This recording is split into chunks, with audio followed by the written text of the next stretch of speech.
Hi, and welcome to episode 39 of the Chronicles of Nidum, played and run by us at Dice of the Beholder and streamed on the wonderfully accommodating Heavyweight Gaming. Episode 39. Welcome back. Those of you who are watching will watch again at a later date. 39 episodes. I think I'm going to have to actually start planning to do something really cool and fun for me in like episode 50 or something. Kill someone, maybe. Right, you do something cool and fun every week. Give me inspiration. But yeah, AD, if you want to bring the rest of the players on, we will say hello and then remind people what occurred last time. Hello, everyone. Hello. Greetings.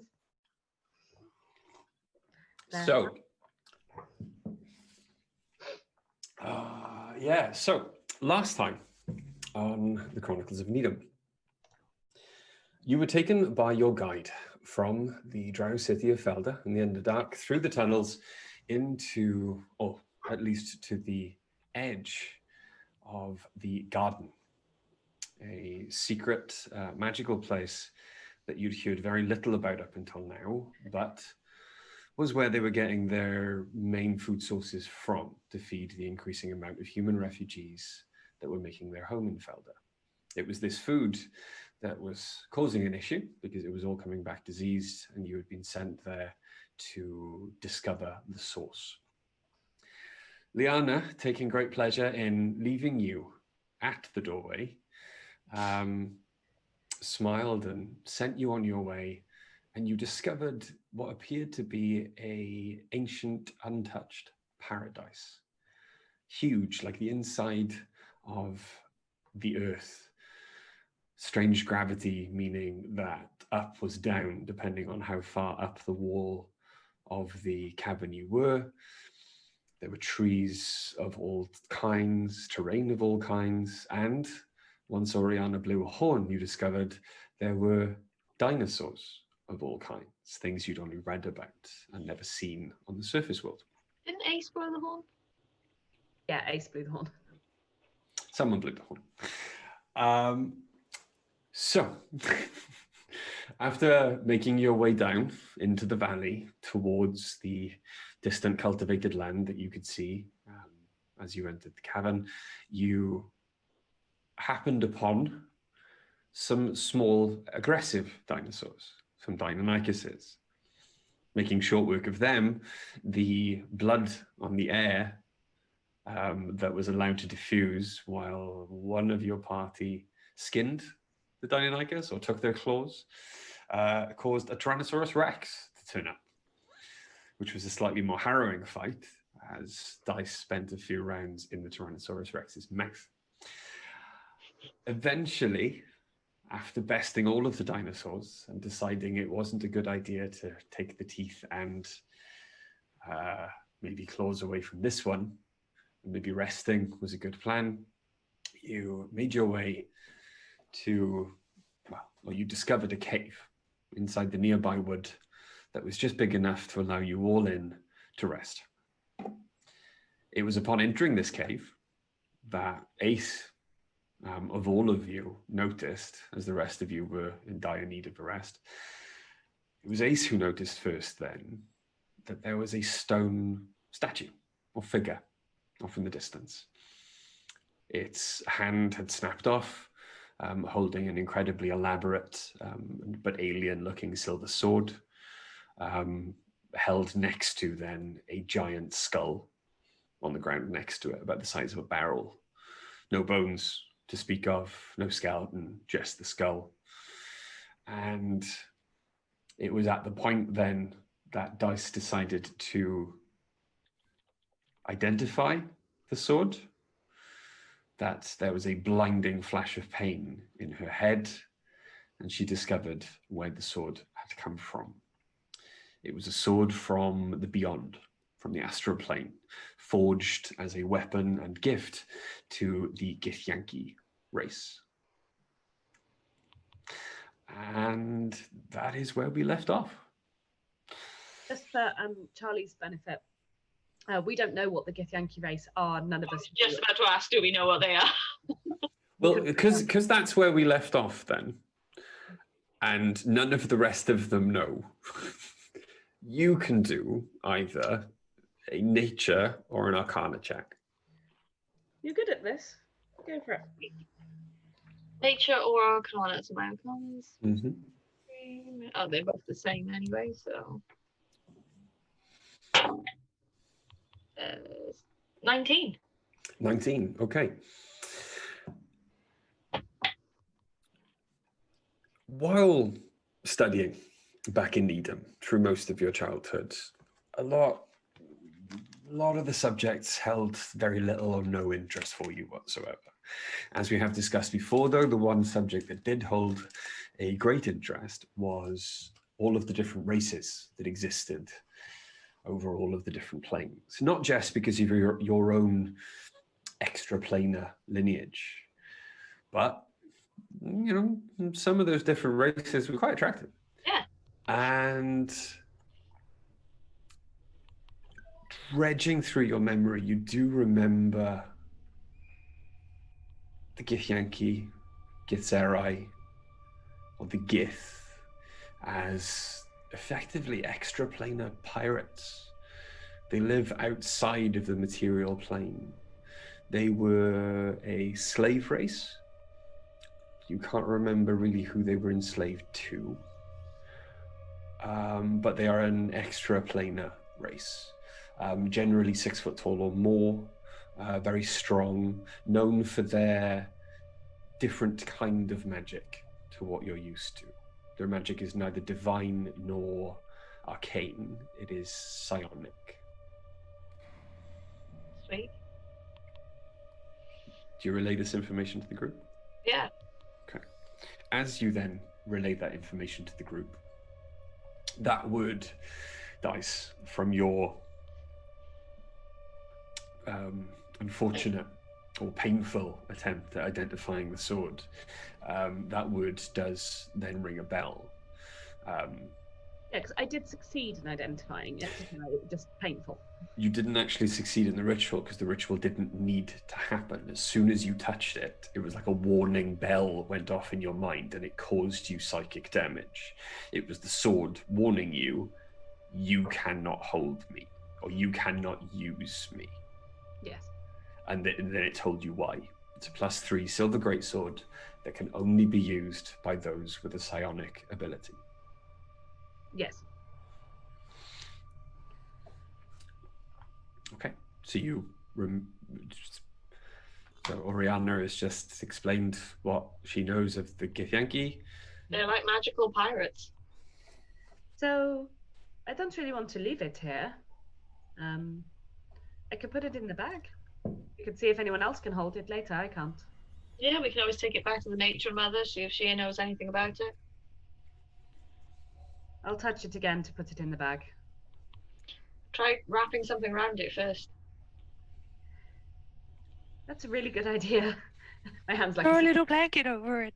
But turn a little bag in, turn the bag inside out and grab it like dog shit, and then. Never turn the bag inside out. Never. Do not. Just I don't even know what warp the bag over it. Honestly, don't even know what we've got in that. Just wrap. It's alright. It's a piece not of the last coat. campaign where we had cultist bodies in it. Yeah, we did. We have far fewer bodies in the bag than we used to. Be a good place for They sex. commit a crime and need to hide it. Put the bodies in a bag of holding. It's a good thing we've not got anyone in this group who will commit a crime, isn't it? It is such a good thing. Most of us would commit a crime. I hope you mean Well, our most of us characters. have I committed. would never. So you wrap your cloth around the hilt of the sword. As you pick it up again, it doesn't seem to do any further damage.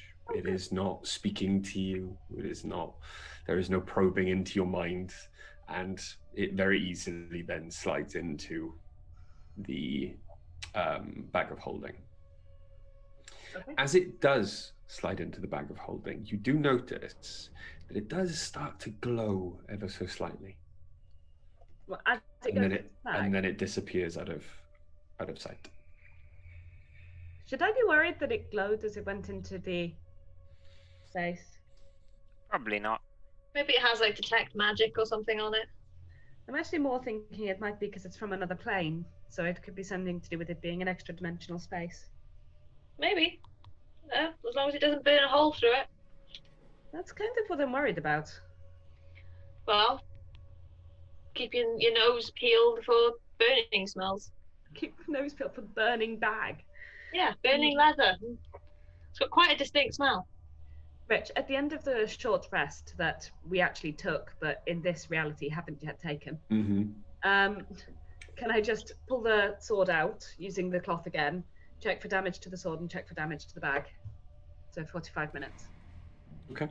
So you all want to take a short rest? Yeah, because we did at the end of last session. Cool. Is there anything you would like to discuss during this short rest? Is there anything else you would like to do during the short rest? Or would you just want to move on? Remember, you are there with Benkin, Fives, and Ace, and the rest of you. You're all there. Just want to check in with Benkin and make sure he's okay. And Fives.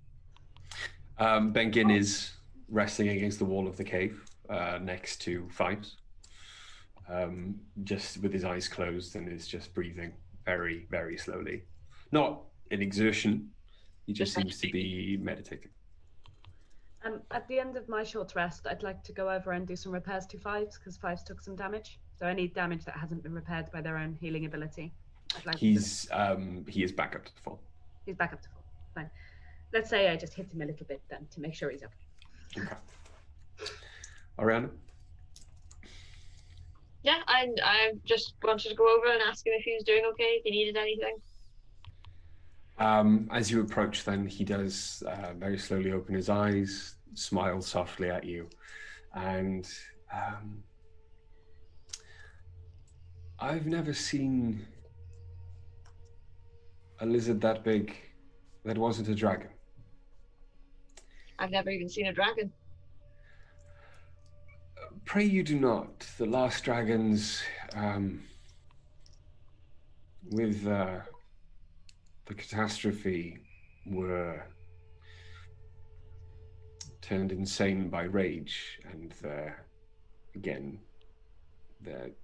they were cut off from the stream of magic that normally governs their world, and so they've been left as just beasts? The ones I saw took a lot of fine men to take down, and unfortunately, I believe they may be extinct from the world. Possibly. Stranger things have happened there. Yes, like an elf following the orders of whatever sepsis is, and being lower in the pecking order than a couple of humans. I must say, I'm rather enjoying the refreshing position I find myself in. There's no pecking order. Everyone's equal. There's a stabbing order. There is a stabbing order. To be fair, I must say that with the way you all interact and the stories that you share with each other of your adventures, you've had, I mean, not a great deal more, but as much adventuring experience as I've had in the last 1,000 years. I mean, I'm an adventurer, but you know, we're not sent out of the order that often. You seem to run into something new on the hour. In fact, I believe that last 3 days we spent in the tunnel from Felder to here was the calmest your lives have been since you left your home. Oh, the month in the Underdark was pretty calm. Well, I can't agree or attest to that. I did spend most of it locked in a cell. Flirting with the matron mother. Connecting on a deep and spiritual level. Also, that's what they're calling it these days. He does smile. He doesn't blush, but he does smile at your comments. The matron mother is a fine woman. Yeah, she is. It just so happens that our birthdays are quite close. And that got us talking. I'm sure. I'm happy for you. I'm certain nothing can happen. We come from very different worlds, and there are certain rules in the Order, well, in the Empire, but we'll just deal with the Order first. The Empire is much larger. Speaking as someone who can't or has never felt that connection, don't let some stupid Order rules get in the way of it. If you truly want to be with her, then you'll leave them for her. And don't wait for her to ask. We'll see. Anyway, I think we're going to make a move. Yes, as long as we're all rested and healed, then sure. Lead on. Yeah. And he looks past your shoulder. Where to, boss? Shouts over to Sepsis. That's a good question. Much power. We were heading towards the arable land before, perhaps still that direction, but avoiding any further giant lizards. I don't know. They're quite a workout.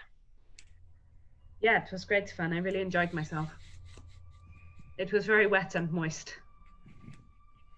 Well, I mean, there's a lot. I think the strategy of attacking it from inside of its mouth is not that wouldn't have been my guess about its weak spot, but Did it die? yes. I don't All think the that time, some creatures have a thicker hide that's hard to pierce from the outside, so going inside out works better. No, Well, you should know all about it, Oriana. You killed it. I don't know, I'm just defending dice. I just decided to take it from the inside. It was fine. So where are we going? What? It's a good tactic. Yeah, it was fine. I was fine. Once you choose which way, I will go first. Thank you. Thank you. Does that extend to choosing the inside of a dinosaur's mouth? No, that was a terrible plan. It wasn't a plan. It just happened. Oh, sorry. My mistake. Deliberately. It wasn't a plan. It was just a terrible execution. Yeah, I deliberately got swallowed by a giant lizard. You weren't swallowed, you drama queen. You've been swallowed by worse. It sounds like a euphemism, but I can't work out how. Just think about it. I mean, I am, but I can't. I'm not there. I think we should start heading towards that arable land. Oh wait, I meant to say I've swallowed worse. That makes a Now lot this more works. sense. Yes. I'm starting to think that everything Oriana says might be a euphemism. I have a very one-track mind. It's exhausting. She's a girl with a one-track mind. Sorry. Too much to do in one lifetime. Okay. Towards the arable land, for goodness sake, let's go. And I'm just going to point fives in the direction and start. At the end then of your short rest, okay, you make your way back outside the cave. It's been about 45 minutes. The light, the shadows from the trees, in no way, shape, or form have moved at all. Looking at the way this is all set up, it does look like this would be a perpetual daytime. Rough. No cycle of night. That's rough. However, as you make your way then from the cave further and further into the woods, you do see that far into the woods, it is almost dark. The canopy above is incredibly thick and very high up. And you can see that there are, in fact, some lazily snoring, very large creatures off in the distance in the darkness. So it appears there's no night cycle, but there is a sleep cycle. Well, what you do when you don't beauty rest. Where would you like to go? It's wherever the farming is. Yeah, okay. So the farming was then towards the tree.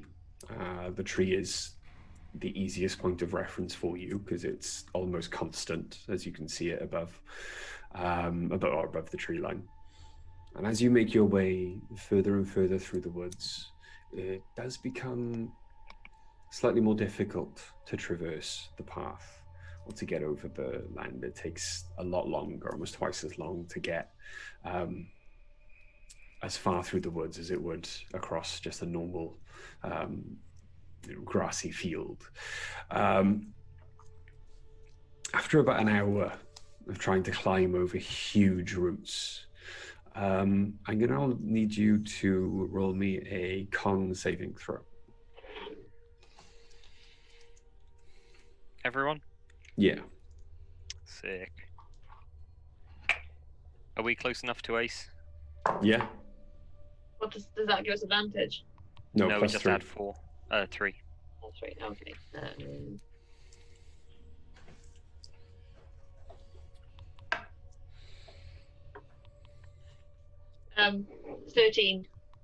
13? Okay. Which is pathetic when my con is +7. I got 24. Okay.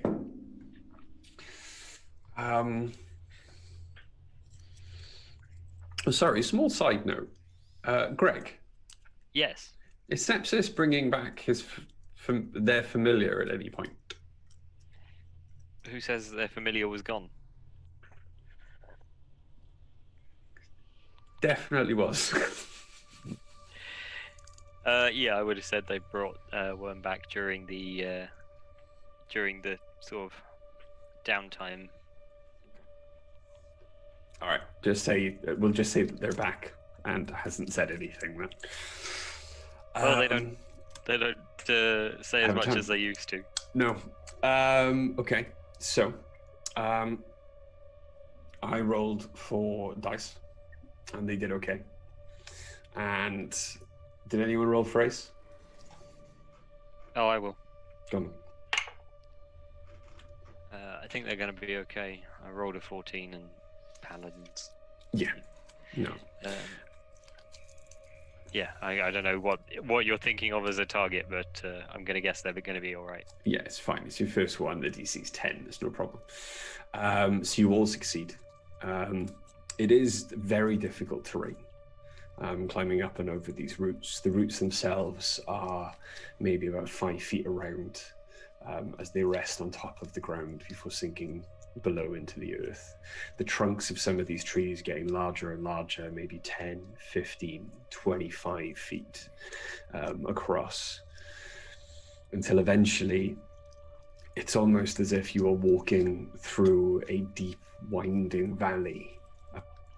And it would be exactly like a valley, apart from the fact that it's made of the wood of roots of trees next to you instead of earth. Everyone roll a perception check. 7. Oof. 10 for Ace and a 6 for Sepsis. Worm? Sure. Ooh, 20. Cool. And yeah, dice is sucked. Okay, so Worm then. At around about the same time as Fives holds up a metal hand in front of you and just holds it like that.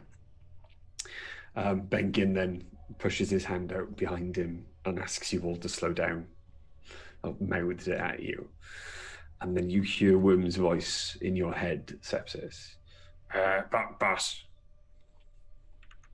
But boss, Worm. there's a rather large, spiky lizard in the way. How large?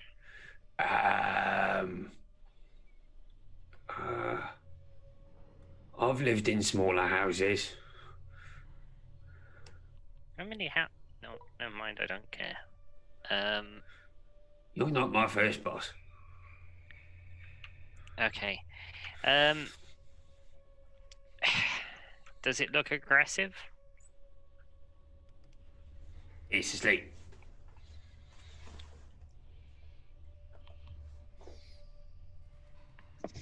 How deeply? Do you want me to go look? Yes. Okay. Has it reached a REM cycle yet? You do hear sepsis in your head, but not. No one else hears the flapping of wings then as he speeds off. And after a moment, you do then get. I'm flapping quite loudly next to his head, but he's not stirring. Okay, There is space to move around him. Excellent. I will relay this to the group. To say, apparently there is a lizard ahead of us who is spiky and the size of a house, but it is asleep. Oh. And there is space to move around it. Oh, great. Let's try and be stealthy. That always goes so well for us, you know? I just stare at Ace. Dice, you're very cynical ever since you almost got eaten that one time. Come on, let's just try and be quiet, okay? Right. Yes. Tiptoe to the tulips then, come on. I turn very quietly to Oriana and just go, maybe it'll be a herbivore. Herbivores don't tend to need spikes. That's not true. Definitely. Anyway, we'll talk about this later. Okay. I was talking to one of the people in the Drow City about Oriana, and I thought they would understand what I was saying, but apparently they never met her before. What?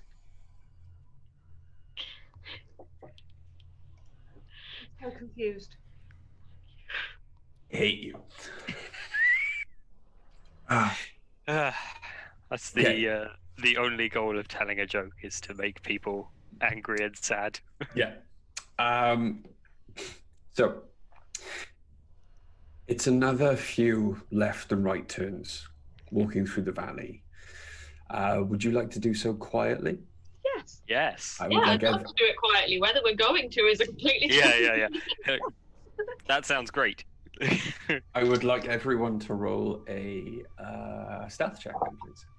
I would like only those of us who are going to pass the stealth check to roll it. I rolled. I don't know if anyone. I don't know if this is going to show. That's cocked. No. I rolled 2 18s on a disadvantage roll. Nice. Thanks. I've got bad news for you. Ace I did haven't what? done. Ace, I haven't rolled yet. It's Sepsis who hasn't done so well. I got a dirty 20. I got Nice. 20 as well. Sepsis Okay. have Flash of Genius +4 to it. Thanks. You're welcome. That's 12. Wow. But I also did roll 2 15s on disadvantage for Ace, so 17. Nice. Okay. This crap Nice. never happens. What the hell's going on? Hey. Let's have a look what the passive perception of a Stegosaurus is. Does passive perception apply when it's asleep? Yeah. Also, passive. that is a herbivore. I know we don't know that, but I'm just saying I'm not that alarmed.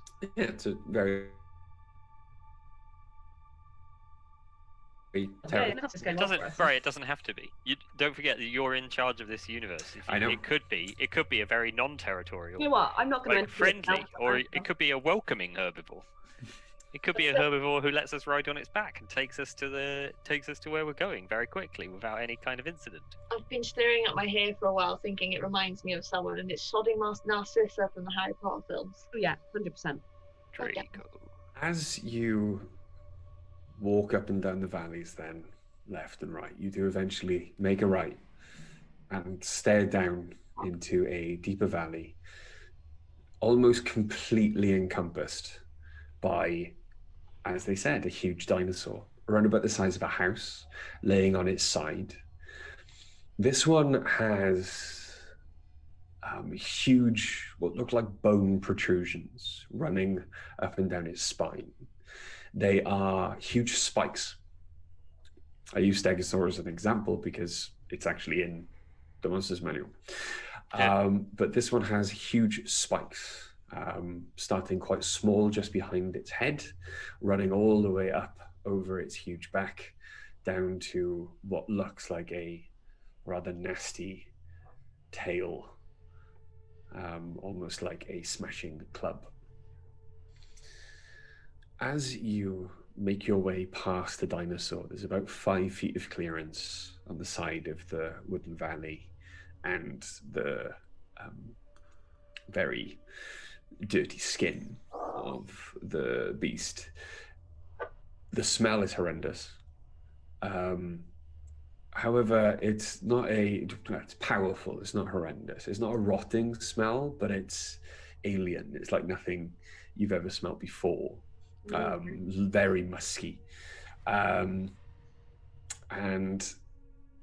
suddenly you all hear a crack that rings out throughout the woods. So loud, in fact, that you can hear birds sent into flight from the branches above you. You all turn and see that Sepsis is frozen in place with their foot on a broken twig. It's a 12, not a nat 1. Stegosaurus, however, grunts quite loudly, rolls over as much as it can in the confined space, but it does roll away from you. Sepsis, I would like you to make me a dexterity saving throw, please.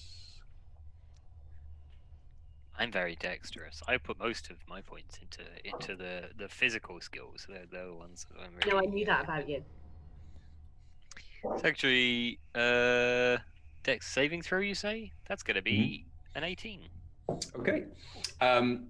You do just manage, after looking ahead on the floor quickly to just check that there's no more very dry twigs, you do just manage to jump forward out of the way. As in its rolling, 2 of its legs start to kick wildly in the air in its sleep before it settles and starts snoring quite comfortably again.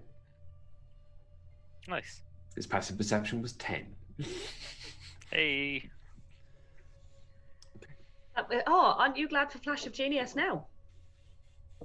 I don't know. Like, what does it have any like in-game effect? Like, do I know that you're doing it to me? What, Flash of Genius? Yeah. No. Well, then, how grateful can I be? Oh no, that wasn't dice. That was me. Ah, right. Thanks you to be Oh, grateful. me as a person, I'm just disappointed we don't get to fight this Stegosaur.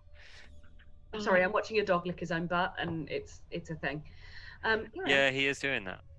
Oh, he's found his tail. Sorry, it's actually a Kentrosaurus. Who's Kent? Is it from Kent? Possibly, but it is a spiky version of a Stegosaurus. Same But family, same kind of time. And as you make your way further down then into the deeper valley, it does start to widen out. And off in the distance, you can all hear the rush of water. The valley itself does then split into 2. So you can take a left or a right. Oh my god, sorry, excuse me for one moment while I just compose myself. My dog has farted. And it is... Jesus Christ. A thing of a legend, by the sounds of it. Sound isn't the problem. I said a thing of legend. Yeah. What was the options again? Left or right? Which direction is the arable land we were looking for? Straight ahead. Oh. What's straight ahead of us? the wall of a valley. Go left. Wait. The wall of the valley. Mm-hmm. It splits off. So straight ahead of you is a wall, and it splits off. When you say a wall, do you mean like a cliff? Are we? Is this valley more of a canyon? No, it's the root. It's the root of a tree. However, Oh. the root of a tree is about 50 feet tall. Yeah. Okay. We could climb. I guess I'm gonna send Worm up to just straight up to see what they can see left and right. Okay. I fly up. Yeah, absolutely. I'm gonna follow Worm up. Okay. You So wouldn't get one, would you? as you both then fly up into the air, you get maybe about 100 feet up, and you realize you're still underneath the tree canopy. Looking off to the left and to the right, it does start to wind again. So from this height, it's not really giving you that much it's not really helping you that much. Roll me a perception check, though, for Worm and Oriana. Creature. 13. Oof. 8.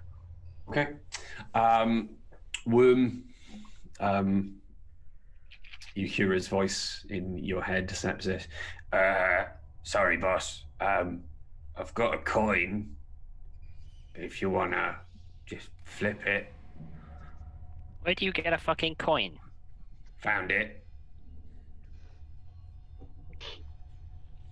That doesn't sound entirely sincere. Alright, made a deal. Got a coin. What kind of deal? With a mortal. Are you fucking freelancing on my time? Before your time. Well, you just kept the coin. Yeah, it's a soul coin.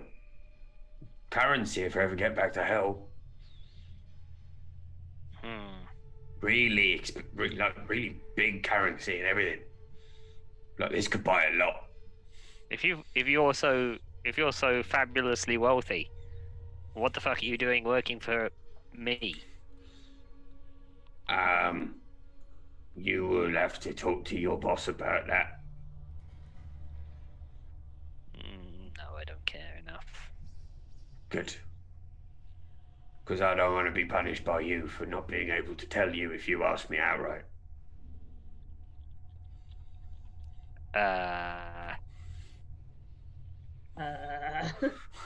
Oriana. Hey, Oriana, what do you see up there?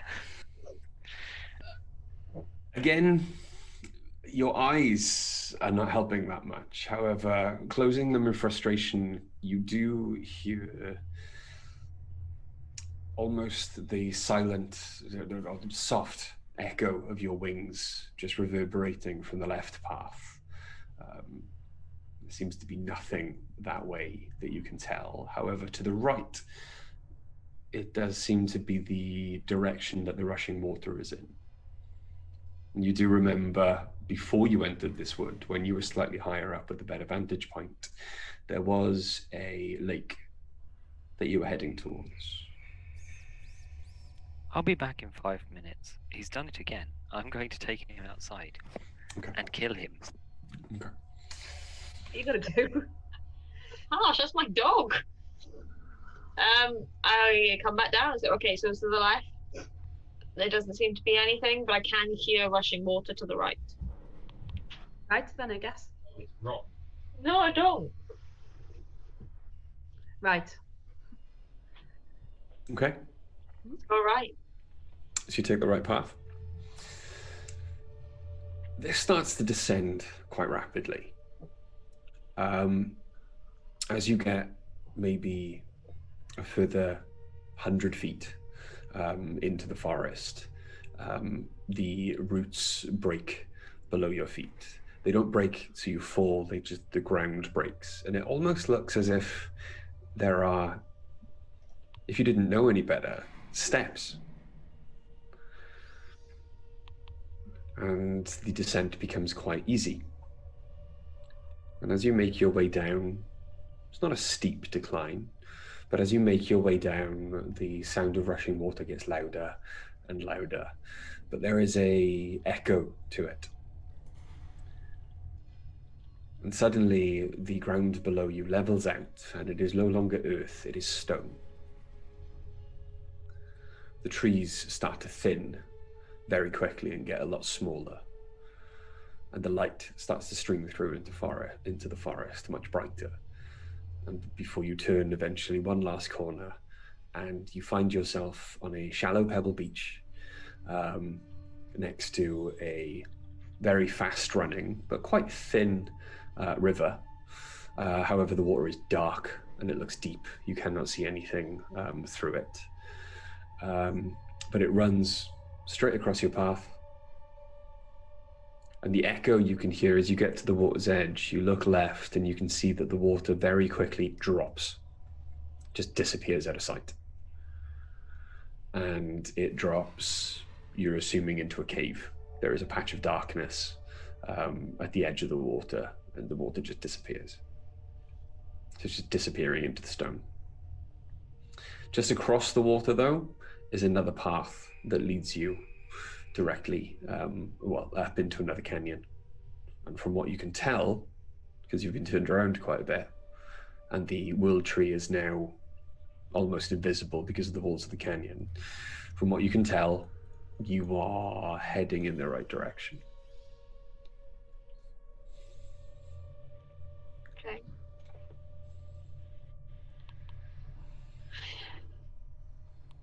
You muted, Mel.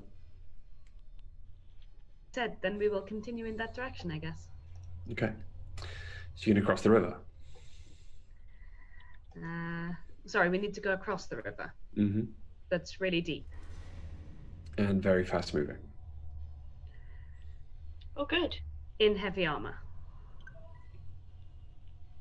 Okay, I can fly over and I could take Sepsis over. I might be able to take Benkin if I can lift him. I've carried him before. Ace is probably strong enough to fight the current and make their way across anyway.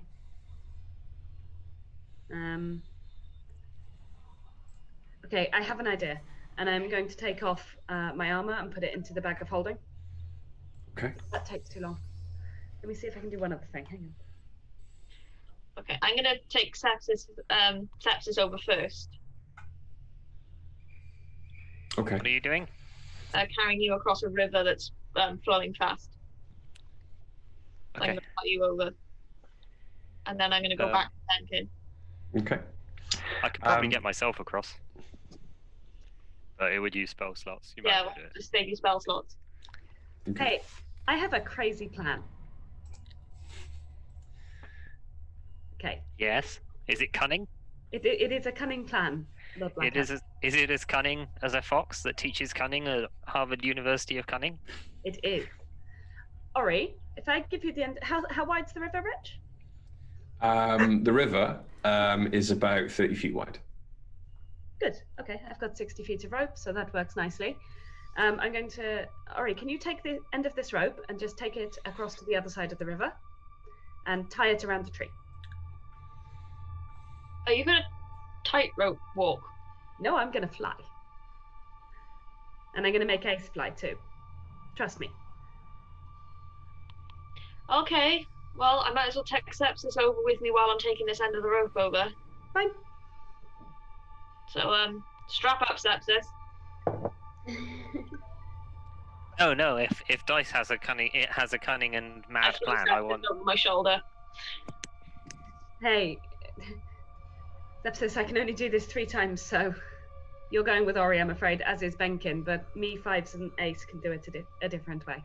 Benkin actually turns to you all and says, I rather like my dignity, and while I'm sure Oriana's arms are strong, I can look after myself.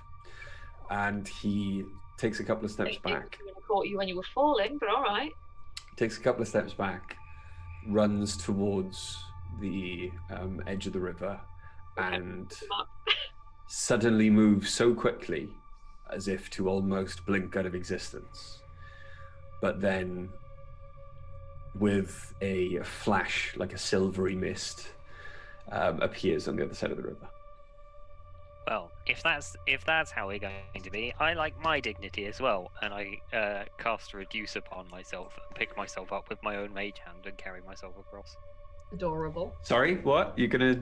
I cast Reduce upon myself, which makes me 1/8 of my weight, Okay. which makes me less than 5 pounds, Okay. and then I use mage hand to pick myself up and carry myself across.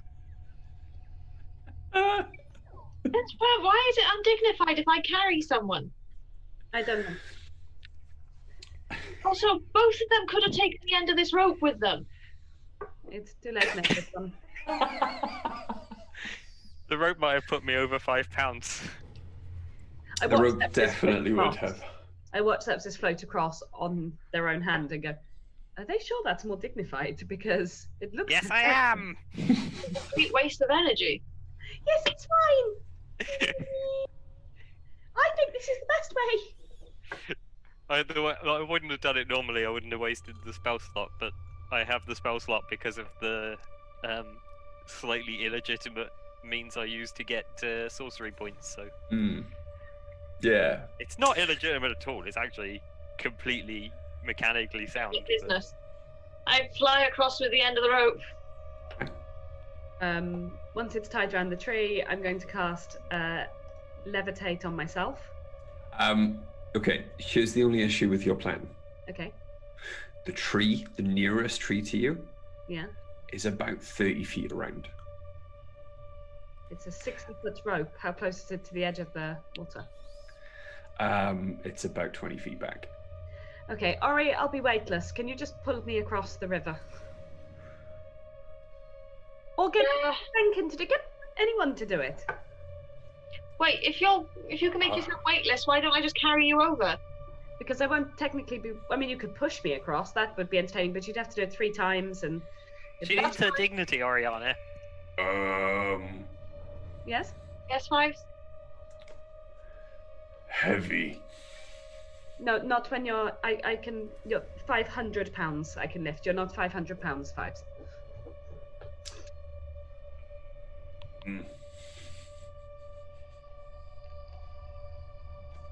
Okay. I don't have the stats for how much a fully grown Warforged would weigh. It's not going to be 500 pounds. Come No on. way. Let's be honest. It wouldn't be able to walk anywhere if it was 5. It would, like, break floorboards. I mean, that is the equivalent of... You're okay. 35 stone. 300 pounds. You're okay. He's 300. Right, thank you. I was going to say, it seems unlikely. I go, don't worry, it'll be fine. Ooh, Okay. yeah, that's very wrong. Let's not do that. There we go. So you're gonna... what are you casting? Levitate. Cool. I'm going to float in the air until I either pull across on the rope or he pushes me across. Okay. I'm going to fly over and take your hand and just pull you over by the hand. Okay. I enjoy this process. I feel quite majestic, soaring through the air by my hand, going, whee. I'm seeing Peter Pan. We can Pretty fly, much. we can fly, we can fly, we can fly, we can fly. Okay. And you've cast that on yourself. Yep, and then I cast it on Ace and I cast it on Fives. I will go over each time and just gently pull them over. It has Okay. a 60-foot range, so I'm fine to do that. Okay. I take Fives by both hands and just ever so slowly bring him over.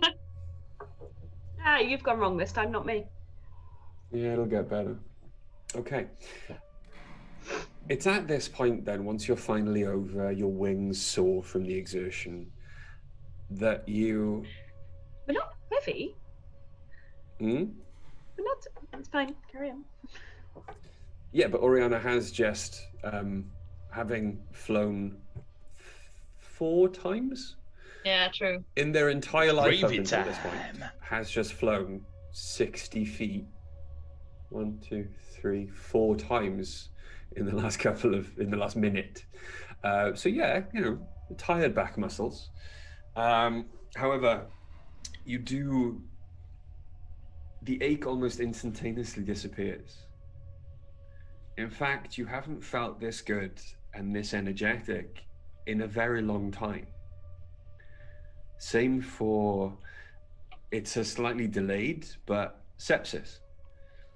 You suddenly feel more energized, more like you can feel there's an electricity running through you both. And suddenly, dice. There seems to be a hum or a buzz to your armor that's energizing. It's fantastic. You're happy.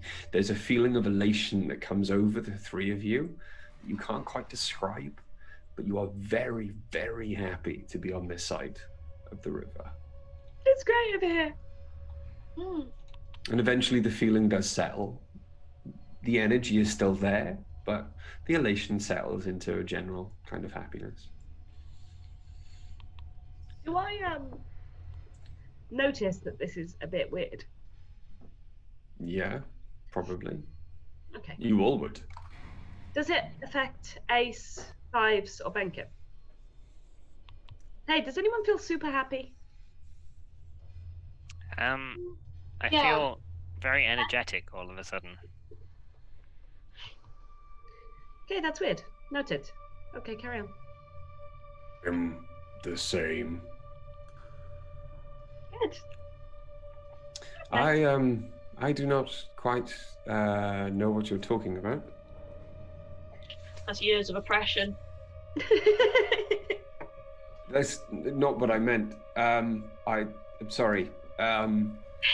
Oh, no, we're only taking the piss. It's okay. No, I understood the words. Could you describe the feeling? I just feel really Intense. happy and energized and like really good. And it felt for a while like my armor was buzzing, but in like a really nice way, not in a sexy way, Ariana. Just in a nice way. Perhaps tell us as soon as it happens again, if it does.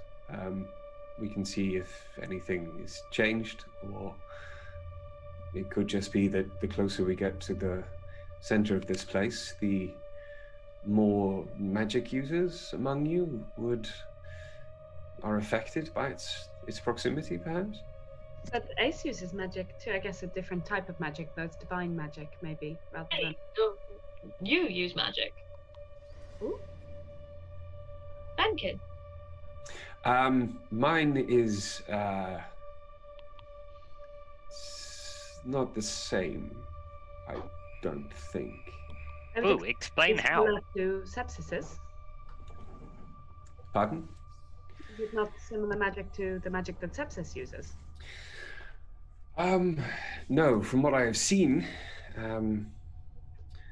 sepsis is in a class of their own. I can't imagine what you mean. Hey, I sepsis would is be very interested once perhaps this adventure is over, if I am allowed to have a conversation with you about your skill set. Ominous. awesome. A mutual exchange of information, I assure you. Ominous. Very Open ominous. Conversation. I mean, there's several different ways you can become a magic user. All with a pact. All right. Make some evil crystal and use that. Isn't there some sort of pact involved with that, though, from what we've discovered so far? An agreement, at least. Yes, there is. But a different type of agreement, you think, to the one that sepsis may have made? And an agreement that I do not believe I am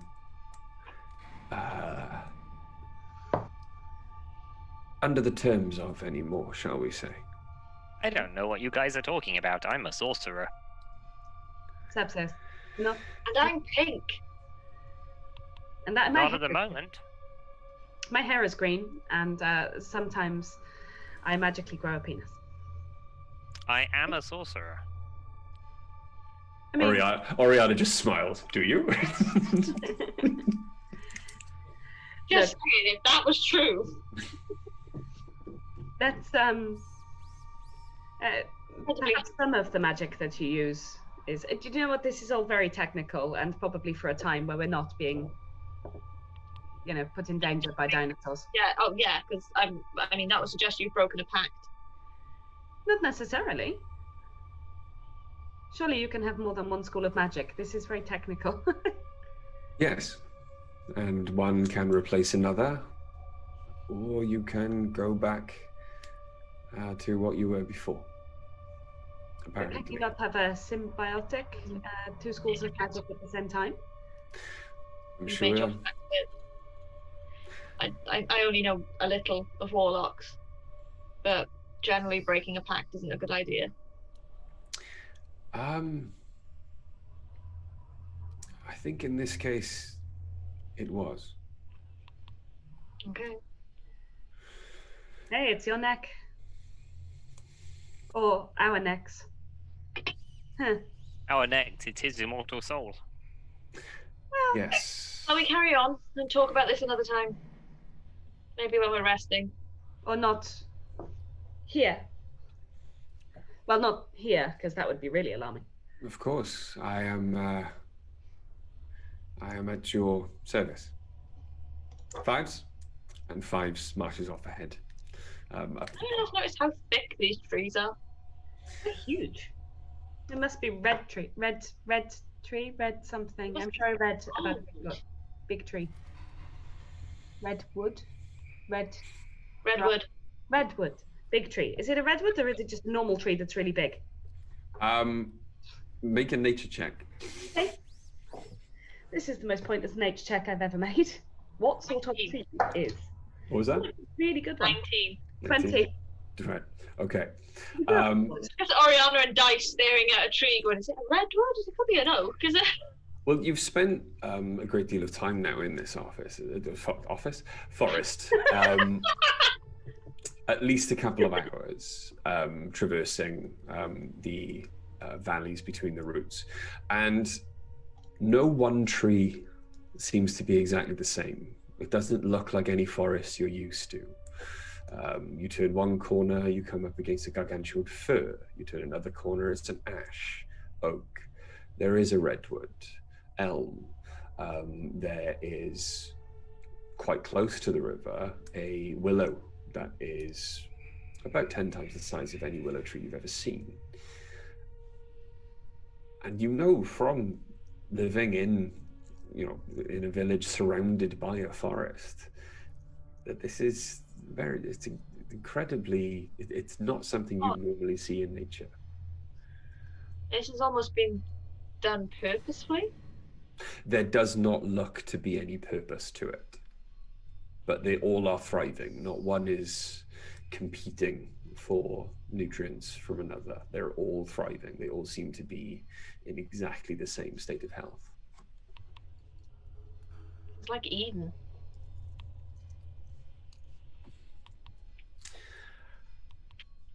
This time, on this side of the river, the forest does not get as thick or as large as it did on the other side. The light shining down from above is much brighter and continues to brighten as you make your way forward. And after another maybe 20 minutes of walking, you can see the tree line up ahead is breaking.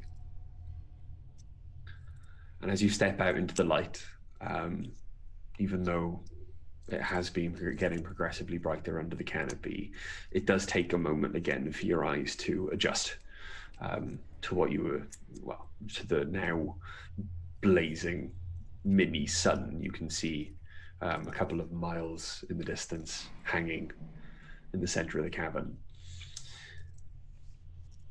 As your eyes adjust and they start to clear, you stare out ahead, and there is a huge collection of what looks like cultivated fields.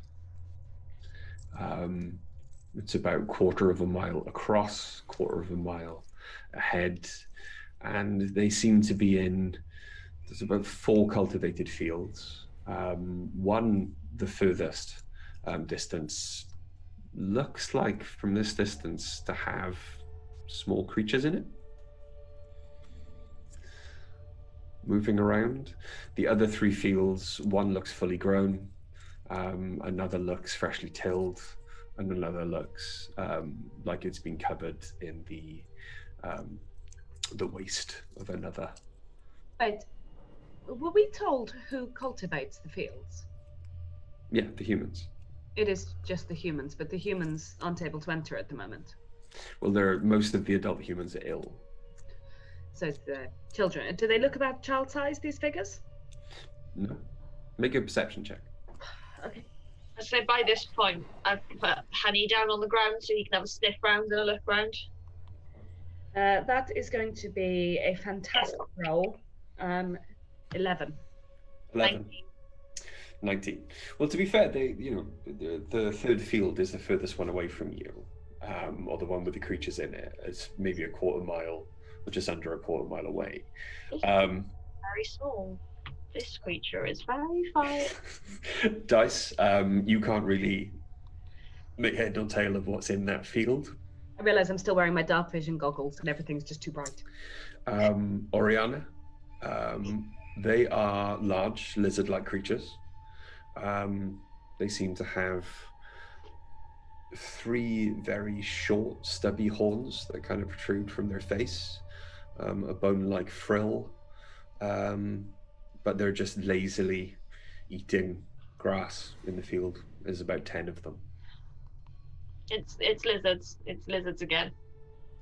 Oh, they must be pretty small. Kind of cute. Lizards. Why did it have to be lizards? I should always keep lizards. They're frilly, horny, as in they have horns, lizards. Oh, not like you. Okay. It's gravy time. The fields themselves almost edge the large lake.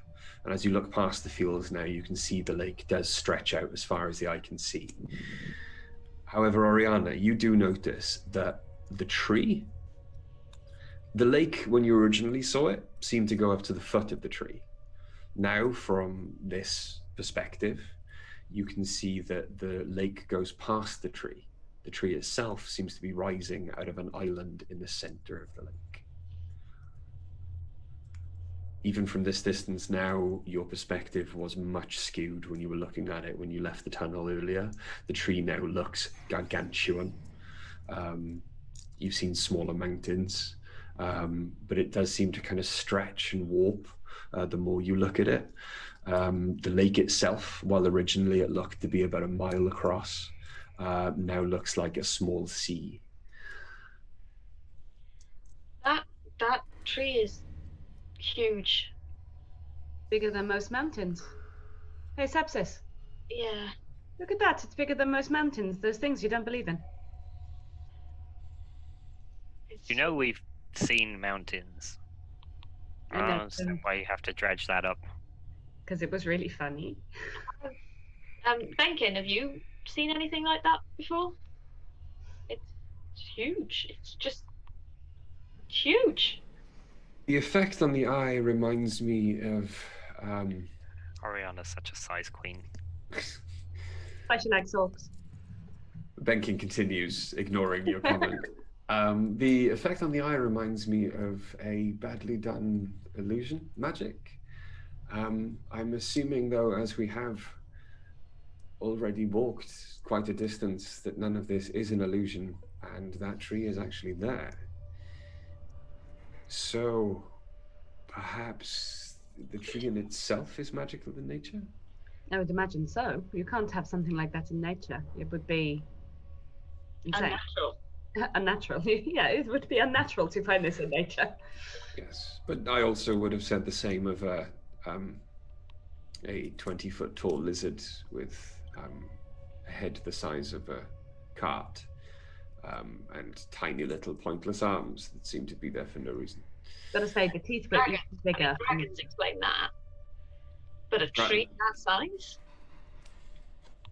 Well, you might also say that, the miniature sun hanging in the center of the cavern is worth investigation as well.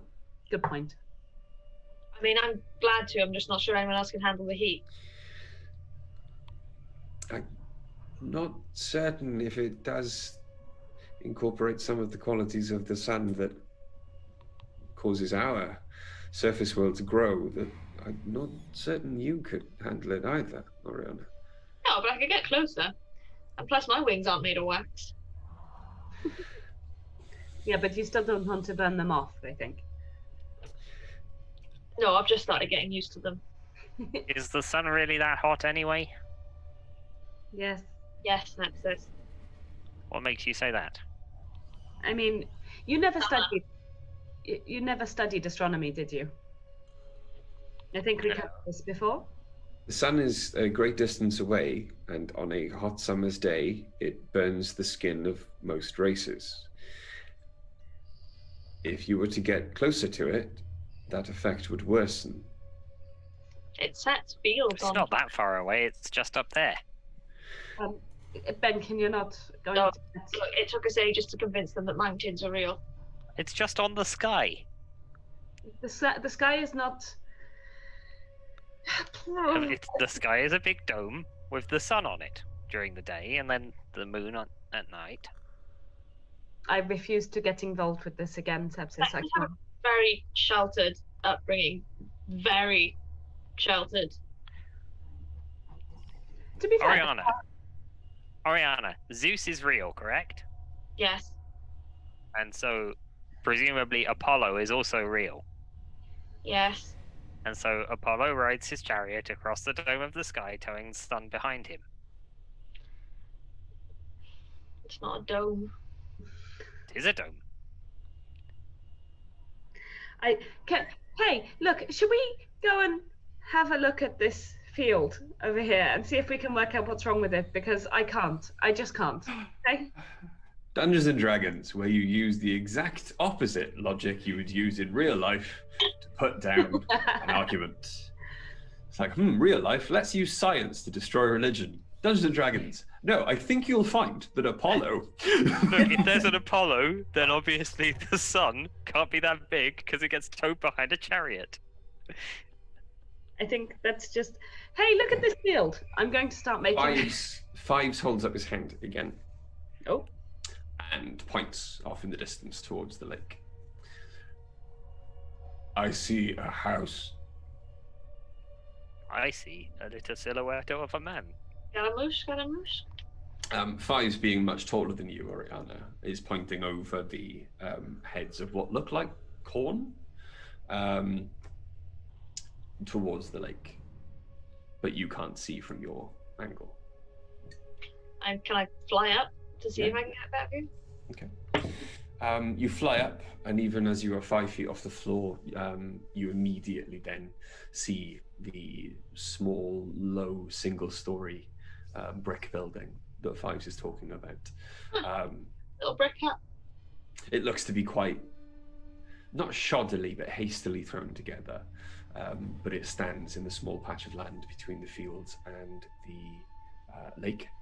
You can also see then that what appears to be a small trough has been dug from the lake bank, and it reaches then the fields to let water in for irrigation. It's a very simple farming setup, but from what you can tell from this height, quite effective. However, roll me a perception check, Oriana.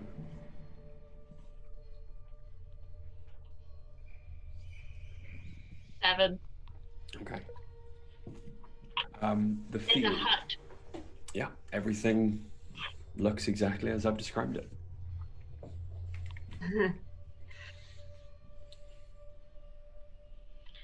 Should we head towards the little brick hut? Sure, let's go see what's going on. Okay. Make our way over. We're going to head in that direction.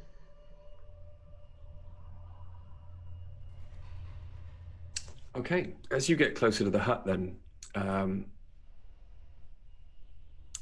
everyone roll me a perception check. I'm going to try the other dice.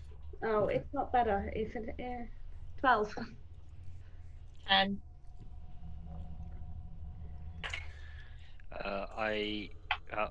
Sepsis rolled an 18. Okay. What? Yeah, I rolled one for Sepsis, one for Worm, and one for Ace. Ace rolled a 2. Worm rolled a 9, Sepsis rolled an 18. The world is truly on its head. Truly. Sepsis, then, you notice as you're walking through, there is, especially Sepsis, in fact, I should have had you roll with advantage, but I don't think it would have mattered now. As you step into the fields, you get a very familiar. You get a very Amelia feeling. Mm-hmm. You get a very familiar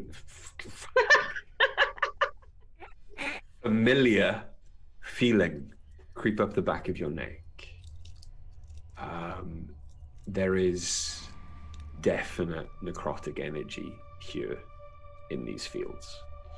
However, looking at them, nothing looks to be rotten. Nothing looks to be wasting away. Nothing looks to have lost its luster. However, as you creep across then with your perception check, you do notice that even all of the noise you're making through the fields, the large lizard-like creatures, they're about the size of very big cows. They don't seem to be moving, like at all. Not even breathing. Weren't they moving? Guys, I've noticed something. There's a very familiar feeling. I think you mean familiar, but what? Is that how that's pronounced? You all. I'd only ever seen it written down. That's fair. Hey, have you noticed that those guys over there aren't moving at all? Wait, weren't they eating grass a minute ago? Well, they ain't now. Is this a different field? No, same field. The same lizards? Mm-hmm. Well, are you sure they weren't moving before? Sorry. I thought they were eating grass. I mean, as you look again, they all look to be in the process of grazing. They all look to be just standing there with their heads bowed. They're not moving. We should go and have a look at them, I think. Yay, let's go investigate dead lizards. I love my job. Let's have a look. Okay. I'm gonna We ate lizard meat back at yeah, that makes sense. Well, you ate lizard meat, I didn't. Hey, it also feels super necrotic around here, so like. Oh. Watch your step, I guess. Don't poke the dead lizards. Got it. Hey, it feels kind of like a box of hands, you know, might feel. Fun. Just vibe-wise, you know. I just wanted to give you the quick vibe check on this field. Vibes are necrotic. Give me a vibe check. Okay. Can we check a different field and see if Sepsis gets the same feeling before we go and poke the dead lizards? Well, you've walked across two right now, and he's had the same feeling on both. They've had the same. They've had the same. Sorry, they've had the same feeling on both. Okay. I'm gonna go and investigate the. What is Ace's sword doing? Is it chill? Ace's sword is completely chill. Okay. I'm going to go and investigate one of the dead lizards and see if I can determine. I very much doubt it, but a cause of death. Okay. As you make your way in, then the lizards. The closer you get to this field, the more you can smell the musk, similar to the larger dinosaur that you passed in the forest. But as you then clamber over the fence to this field, the smell starts to rot. And there is decay, and it is old. And the closer you get to these creatures, the more you realize the smell is coming from them. And they are just standing there, wide-eyed. And as you get closer, you realize that some of their skin is missing, seems to have sloughed off over time. At least one of their eyes has popped and is still slowly oozing down their face. They are dead. Yeah. But they're still standing there. Could you do a medicine check on them to see if Any sort of disease that would do this?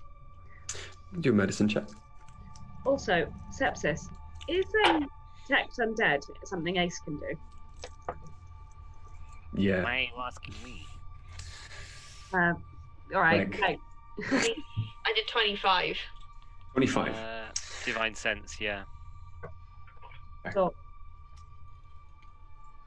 With that check then, Oriana, you do notice that they seem to have been or contracted a disease from somewhere.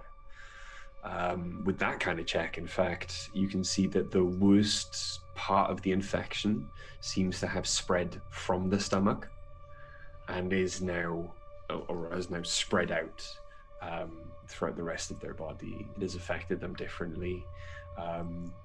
You don't know how quickly the effects would have taken hold. Potentially they were ill for a couple of weeks, died where they stood, and then turned into this. So it's something they ate, and it's not causing you to die normally. It's killing slowly. Very slowly, and it does harken back to the stories you heard while you were back in Felder. They're pretty much, it's exactly the kind of effects that would describe that most of the humans are now subject to in Felder. did it relate or seem similar to the description of the symptoms we had of the disease in Kedith? Yes. Yes, it did. So it seems to me perhaps someone is poisoning the food supply then. Possibly. How? Or something is naturally forming. Because they'd be poisoning... They'd have to poison the crop. Or this is where that other disease came from. It could be naturally forming in the ground, in the foods. But the elves were encouraging it, I believed. I could have that wrong. It was a little while ago, but... Benken, do you know anything about it? I can assure you and promise you that it was nothing to do with my order. And No, I didn't think that it was to do with it. if there was a sect of elves taking part in this, I had no knowledge and nothing to do with it. Fine, we're not accusing you of that. Well, I am a bit. I take no offense. That is understandable. It's if it's any consolation to you, Benken, I don't only mistrust you because you're an elf. You're also, a sentient being. It's just your nature. What is this? Does that mean you don't trust me? It's kind of racially deterministic, I suppose. I don't think it's my nature such as it is my experience. Oh no, I wasn't talking about your race. It's your nature. Just you. You're just paranoid. Not paranoia if it's accurate. Yeah, it's... I prefer to think of it as being cautious. Well, it's kept you alive this long. I suppose it's not entirely a That and bad standing trait. a long way behind Ace. Well, yes. Can I see anything wrong with... Because they were grazing. Mm-hmm. Can I see anything wrong with the ground? Roll me a nature check. I think Ace is also going to use Divine Sense. Okay. It's questionable whether that's going to bring 15. anything up. I don't think I it don't know will. if you want to know exactly what the wording of Divine Sense is. But I would like to know what the wording of Divine Sense is. I had a feeling you were going to. As an action, you can detect good and evil until the end of your next turn. You can sense anything affected by the Hallow spell or know the location of any celestial, fiend, or undead within 60 feet. That is not behind total cover. Okay.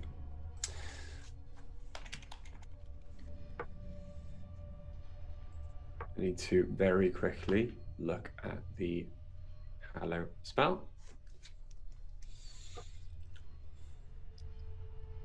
Jeez, when you need a druid. Like Yeah. a druid. Or a grave cleric, actually. Yeah, I mean, it's not that rare that you think, oh, I wish we had a druid right now, or I wish we had a cleric right now. I tell you what you don't think very often. God, I wish we had a ranger right now. Why doesn't that ever happen? What's that about? Very often.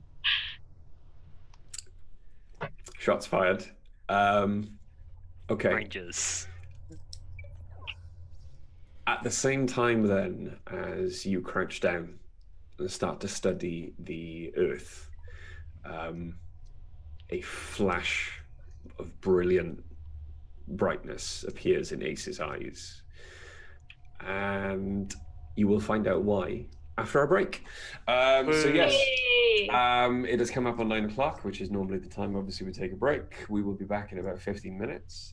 Please, Kettle will be on. Please, if you can, and are watching, and haven't already, use that 15 minutes to pop over to our wonderful YouTube channel and convince a load of your friends to subscribe.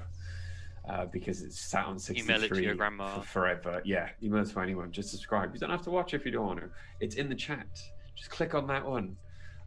Click on the link in the chat. Click subscribe, and you can catch up on all previous episodes of of this campaign, and help us change the horrible URL. But yes, thank you, Infinite Monkey Tales. Please. Yes.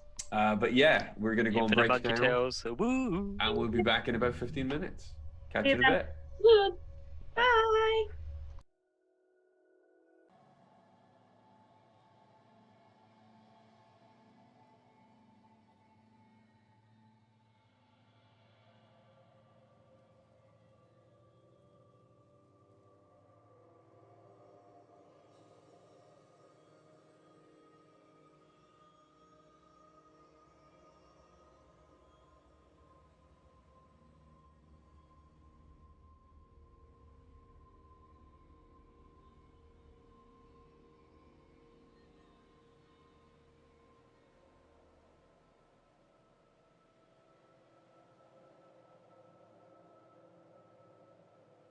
Oh, yes. Welcome back to part 2 of episode 39 of the Chronicles of Nidum.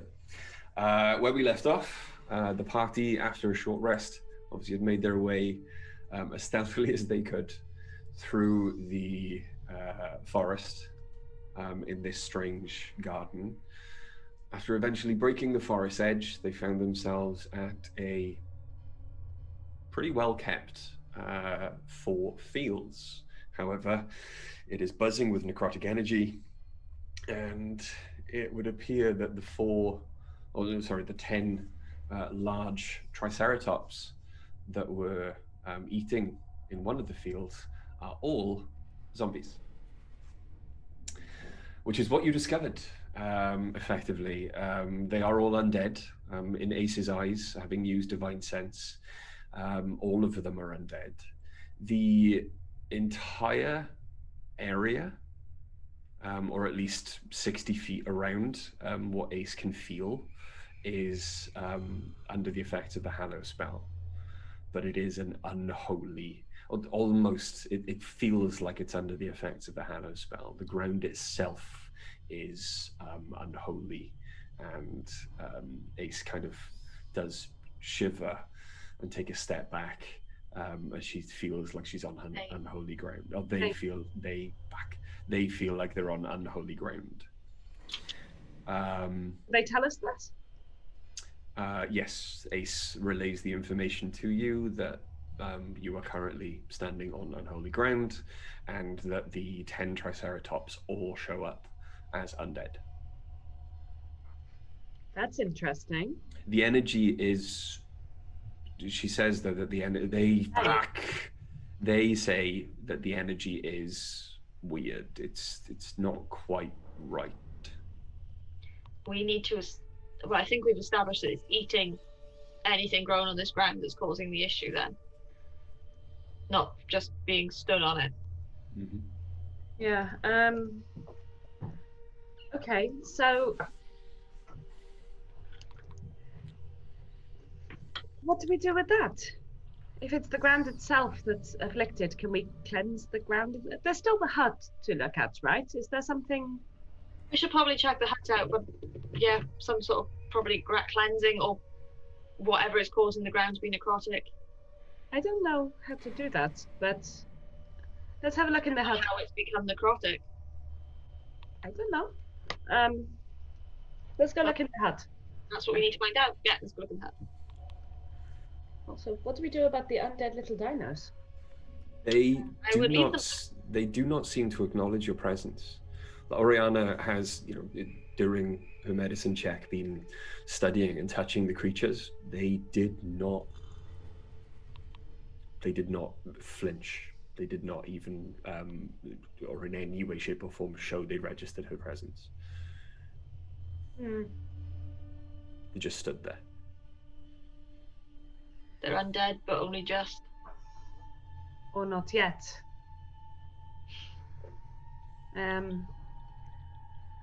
Okay. Yeah. I wander over and look in, and well, I sort of head off in the direction of the hut. And... As you walk around the front of the hut, then the small courtyard outside leading down to the water's edge, you can see that there is a.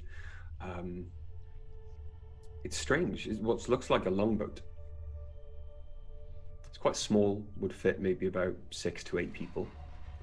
But it's beautifully detailed, ancient in its design, but incredibly artistic. You can see on this end, the prow comes up into a carved dragon head, and on the other side, there seems to be some kind of winged warrior maiden, all beautifully crafted out of wood. However, between the front of the hut and the bank of the lake, there is just destruction. Any furniture or anything out there has been broken and destroyed. There are burn and scorch marks. The front of the hut is bowing into the house as if it's suffered some great impact. The door has been torn off its hinges. The fuck happened here? Again, you can see that there is a gargantuan, well, not a gargantuan, there is a huge skull about the size of a small barrel, just kind of resting on the floor outside the door of the hut. No skeleton, no bones, just the skull. Wait. But it's facing the door. Question is, was it animal or humanoid that did this?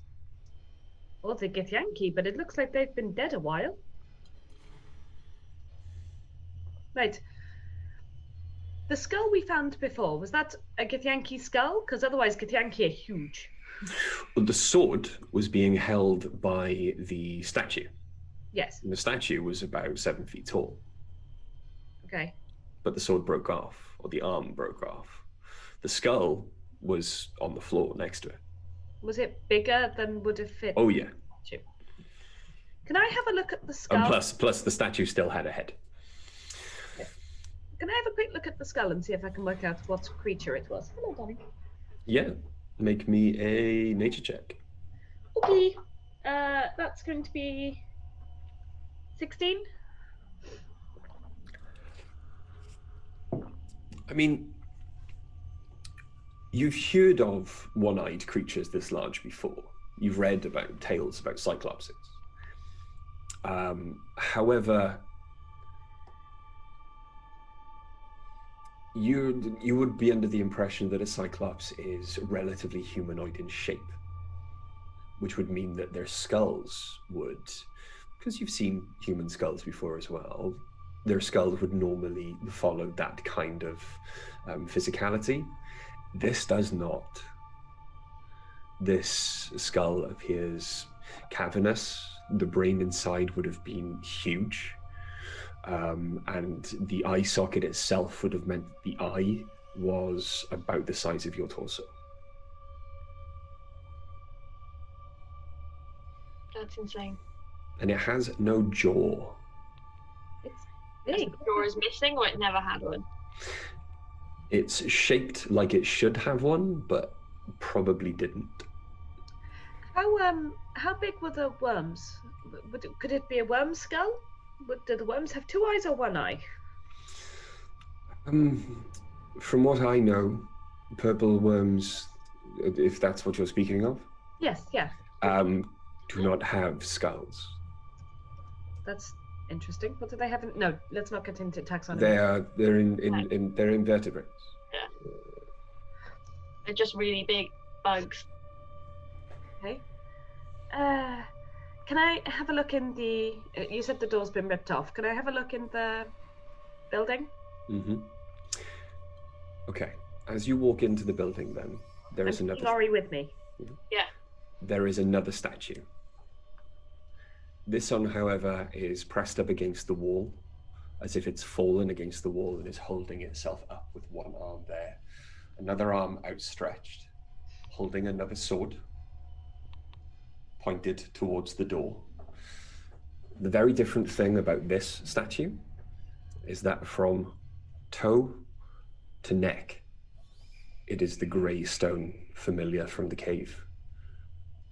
From neck up, it is bright green, fleshy, and you can see his wide, terrified eyes as he stares at you, walking in, unable to move. Oh, the fungus people! The fungus people were turned to stone. The fungus people that we found that were turned to stone before, and maybe these guys aren't actually statues. Maybe they are Githyanki who were turned to stone. Oh, what, Medusa? Well, clearly some sort of one-eyed Cyclops monster. He's staring at you. Roll a perception check for me. Oh, I don't know if I want to. This scares me. Oh no, it's like my best one all session. 23. 23. It would be almost impossible for most people to notice, because even the fleshy part of him is almost statuesque in his bearing. But you do notice that as you say those words out loud to the rest of your party, there is the tiniest of nods in affirmation to what you are saying. Fuck, dude's alive. To everyone else, no movement whatsoever. Dude moved. Can I do a medicine check on him? Yeah, roll me, medicine or Arcana. Can I help with that? I've got +7 to Arcana. Yeah. Yeah, do you want to roll Arcana instead of me then? Okay, let's give it a go. So you can do so with advantage then, yeah. 21. Okay. As you get closer and closer and start to study exactly what you think might be wrong with him, is this a spell, is it not? You can see that there are, again, with your previous perception check, I'll let you have extra benefits on this one. You can see that in the tiniest way, almost creeping up every pore as you get so close and start to peer around the edge where stone meets flesh, you can see that each pore seems to be very slowly turning to stone as the stone starts to ever so slowly creep up his neck. It's worse. Not only is he alive, but he's getting worse, and he's turning to stone. Because you are this close, the both of you now studying as well, and because you are versed in the arcane or with magic, the closer you get, not to the rest of his stone body, but the closer you get to his head, you feel a pressure, there's a push away from you. Away from me, or you away from him. It's not aggressive, but you have to push to get any closer to his head, like you're moving through water or sludge. I think he wants us to back off, possibly for our own safety. Ace could try.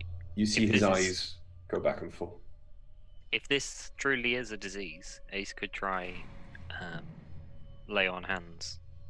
Try it. Let's see what happens. 5 points of lay on hands can be used to cure a disease. Mm-hmm.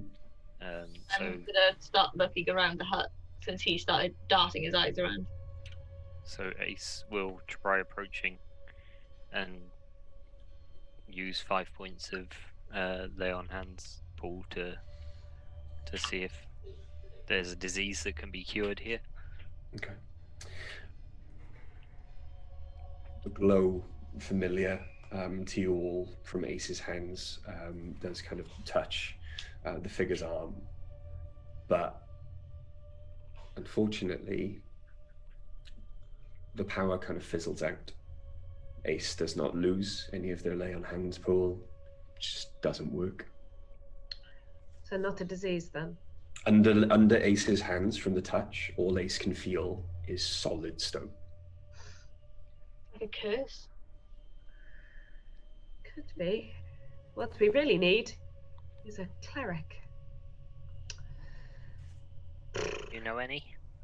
No. Not unless we go back to... What class are you? Not in this universe.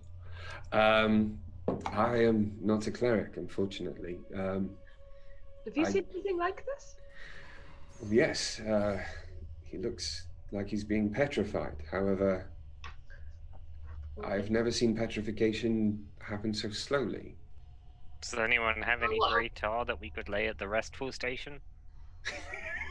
You got inspiration. You could have it. Thank you for remembering my terrible clue. Yeah, it comes back to me sometimes in the night and wakes me up in a cold sweat. I mean, the petrification to his body obviously happened quite quickly. It just seems to have slowed down now it's come to his head. I'm going to... But what did cause this? Because he shook his head when we mentioned the fungus people. Was it the creature that skulls outside? No, I think he was saying that it was the same. I don't think he was shaking his head no. I think he was saying... It was the same thing. It was the same thing. That's what you that intuited. skull out the front. Yeah. So the thing that caused this is dead now. I look at the face and see for any movement. The thing that caused this is dead? His eyes start to shake in frustration, but... I'm going to touch him and cast Spare the Dying. I don't know if it's going to make a blind bit of difference, but I'm going to try it. Okay. The energy from your hand passes into him. You lose the spell. Yeah, that's okay. It's a cantrip. Cool. Nothing. I cannot. Unfortunately, I did not prepare myself correctly today, but can any of you speak to his mind? No. No.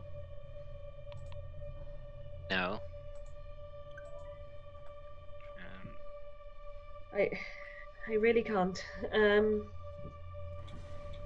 just checked. And I'm afraid perhaps the kindest thing we can do for him is to end it quicker than the stone would. He does look to be in a great deal of pain. If we killed the creature, would it reverse it? You can't really get an answer from him. Blink once for yes? West for no. 182 for where are you? Arthas! You hear two words spat out of his mouth quickly. It would kill me. But in that moment, you can see that just the effort or the concentration lost in speaking, you can see that the stone has moved up his skin. Can I roll an intelligence check to see if I can work out what he was saying? Absolutely can. Kiba, will you please go and lie down? Oh, it's good. It's really good.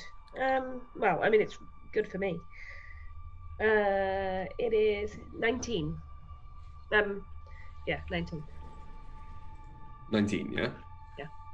Okay. I should have used guidance beforehand, but I forgot I had it. It's a new thing. Okay. 19.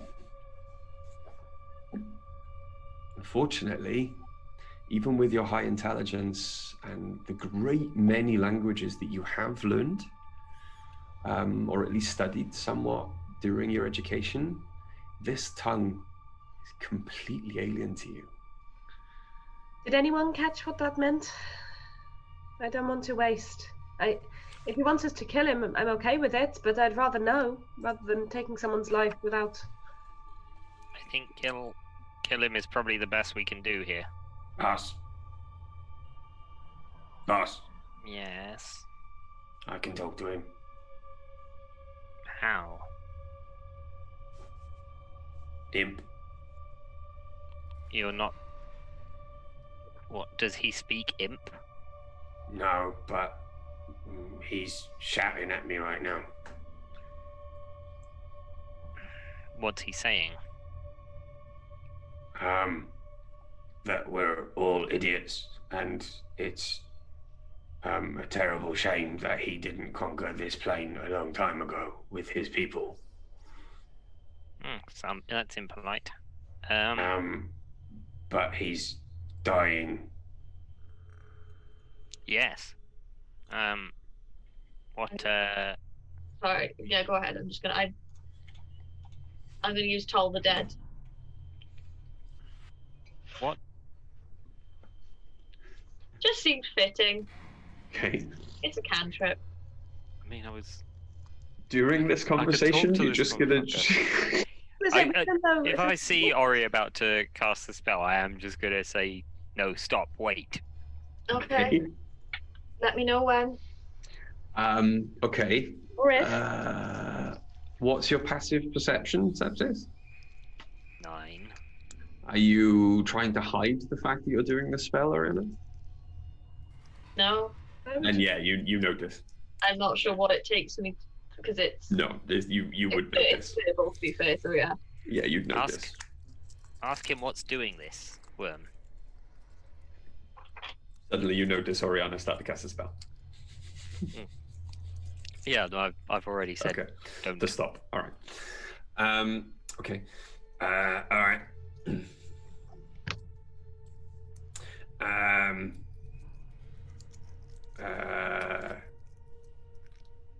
Floating eye monster. Dead now. Outside. Right. And what's doing, this, though? Oh, he has mind powers that have slowed down the stone, but he is losing the fight. Not yet, but what's doing the disease? Or the very bad? Hang on. He doesn't know. He was sent here by his masters to investigate the same thing. Interesting. So say to him this. All right. If you can't work it out, from what position do you call us idiots? All right.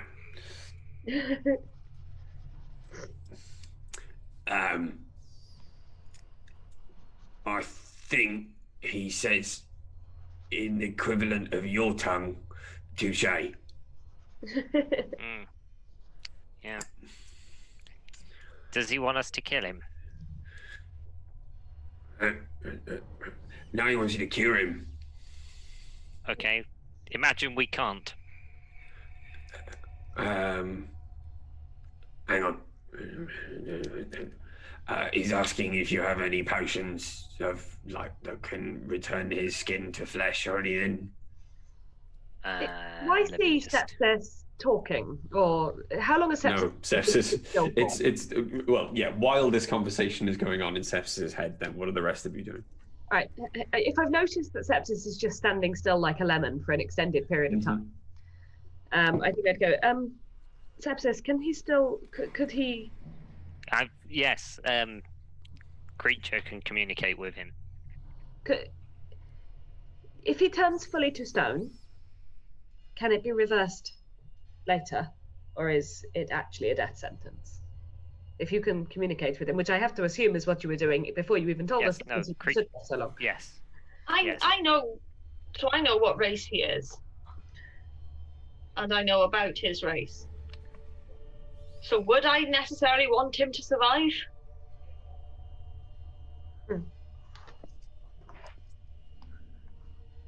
You're muted, Bri. You're muted. We can't hear anything you say. As far as you know, the Gith were predominantly a myth. They were never in great enough number to really cause a threat to civilization or this plane, and haven't been seen in a very long time. Possibly since the catastrophe. They are a violent race. They are, but much in the same way as a lot of the books that were studies on orcs and drow and goblins and and humans, as far as elves are concerned. Sepsis, what is he saying? So I would have asked him whether the petrification can be reversed. Before he answers, before you get an answer from Worm, Benkin does speak up. Petrification of this kind can, of course, be reversed. I think there is potentially a time limit on it, but there are potions, quite high-level spells that those of a more divine nature can learn and use to heal. I don't know whether we're going to be revisiting this with, a cleric in tow.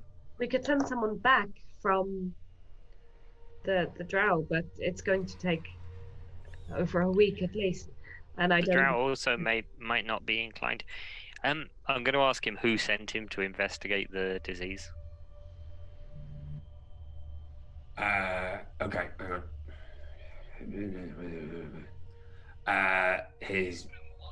The master race. Would I know what that refers to?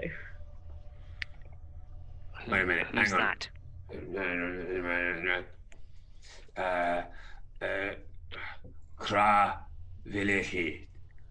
Have I heard of that? The Great Brain. Illithids. Why is he working for the Illithids? Hang on. He doesn't want to be. Right. He can't help it. The bracer. Why? And is as he wearing... you do notice that the stone statue has a much more arcane, much more artistic version than the one obviously you purchased for Ace and Dice. But there is a bracer on the statue's arm. Why are the Illithid interested in what's causing this disease? Hang on.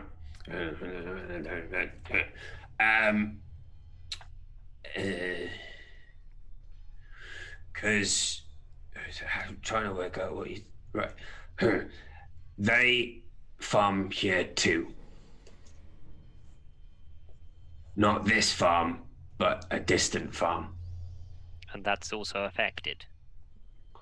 Hang on. That one worse.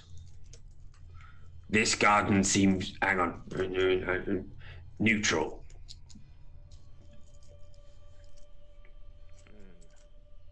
Normally. I'm obviously I'll relay this to the group as it's coming. Yeah. So there's another farm that's been affected, and now it's spread to this farm. Yes, a farm that the Illithid keep. There's Illithid farming here. Great. I suspect that Illithid aren't farming marrows. Mm. What do the Illithid farm? Hang on. Brains. Slaves. Humanoids mainly.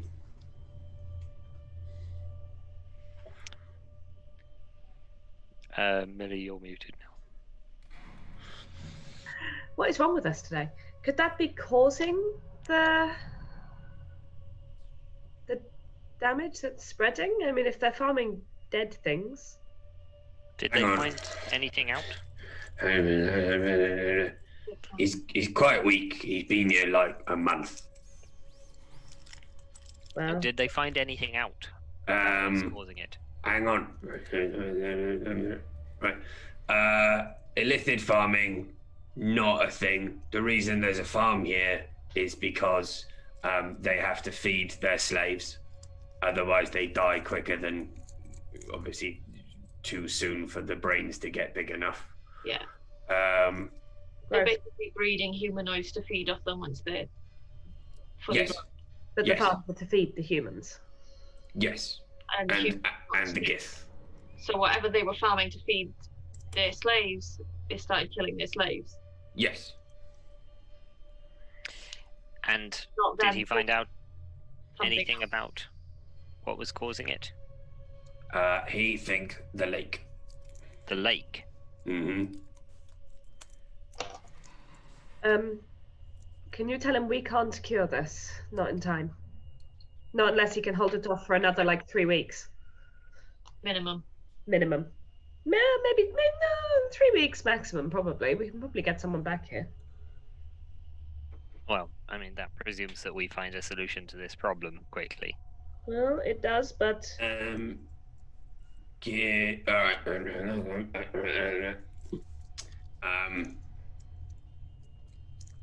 He. Are you telling the truth, Dice, that you're going to try at least? yeah, of course. He believes you. You should. I'm telling the truth. You hear a deep sigh as he lets out a very long-held, probably toxic breath at this point. And suddenly, the rest of his face, his hair, everything has been turned to stone. Yeah. He realized, or he believed me when I said we couldn't cure it for several weeks. I'm gonna go look at the lake. Okay. So you walk outside, go down to the lake. Whereabouts on the lake? Anywhere or? Yeah, just down so I can get to the bank of it. Okay. It's a quite shallow bank, stones and mud. But as you get to the lake, roll me a nature check.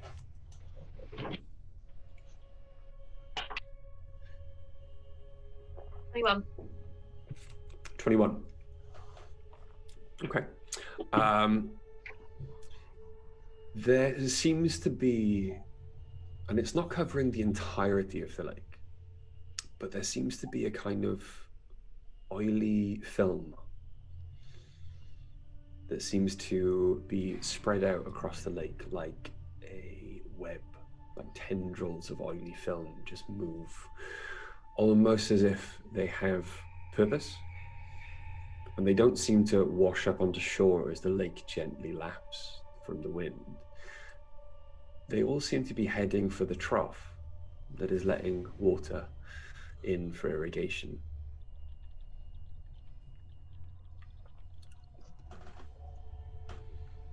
That's strange. Can I, with the nature check, can I see if it's natural or if it's... With that check, it is entirely unnatural. It is not, it is dark, almost black. There is a decay smell. Not like rotten fish, but like old rotten wood. It smells of death. Mm-hmm. Shit. As you then track where it's coming from, it does seem to head out into the lake, straight towards the island that the world tree is It's on. moving away from me. No, it's heading inland towards you from almost exactly in the Stretching direction. out from the tree. Mhm. So whatever this is coming from, its source is the tree. Mhm. Ariana, roll me a perception check.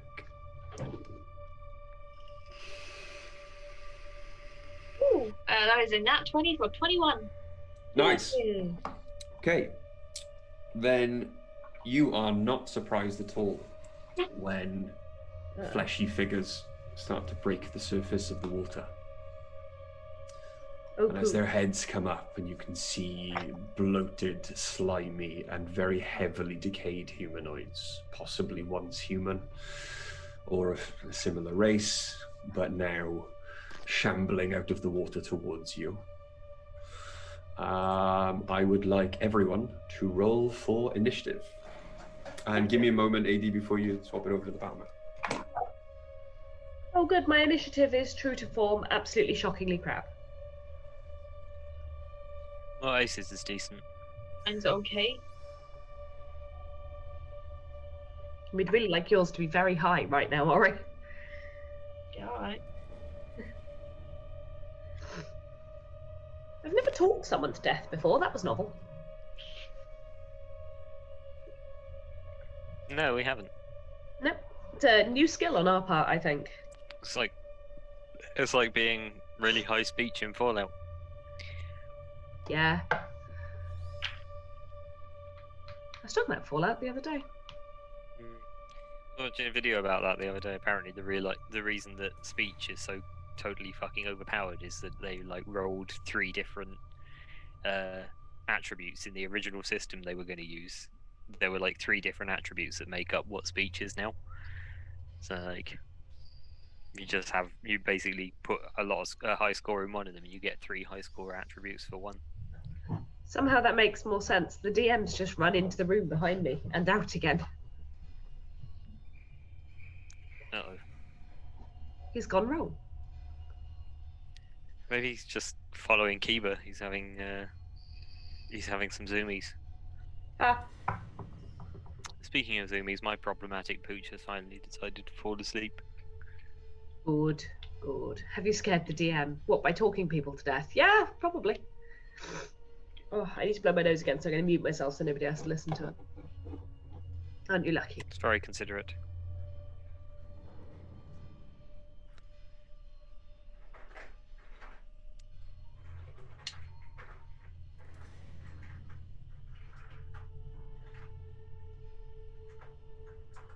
Oh.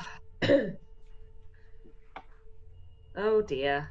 I don't like fighting undead creepy things. No one does. Icky. Reminds me of the pool of souls. What is he doing? Coming out. Ooh, look, there's a bloater on the left. Kill it. Hey. Yeah, 80, if you can change it over to the battle map for me. And I will pin it so I can actually see it. I pinned it.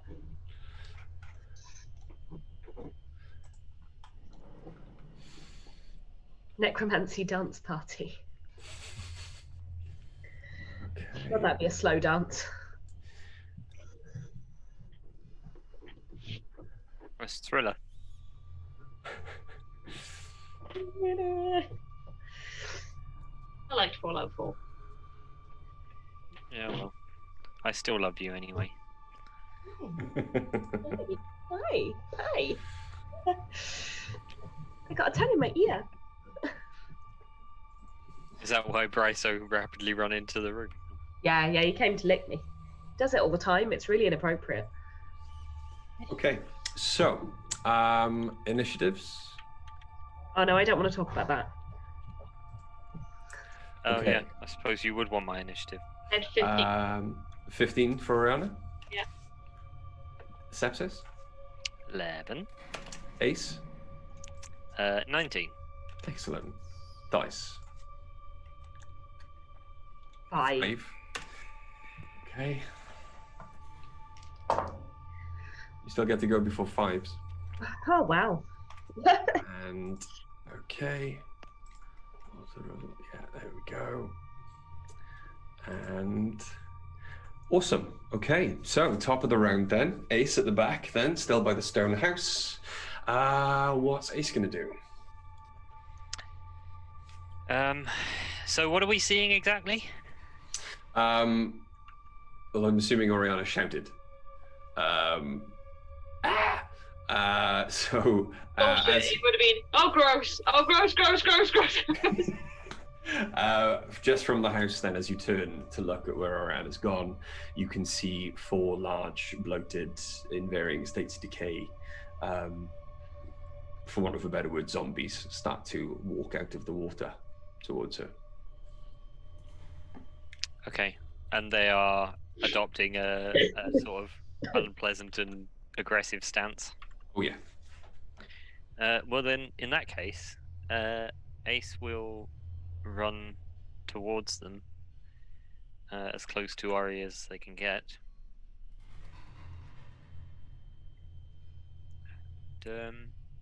Hang on, he's wandered off. Don't say anything else for a second because he won't hear you. That's fine, no worries.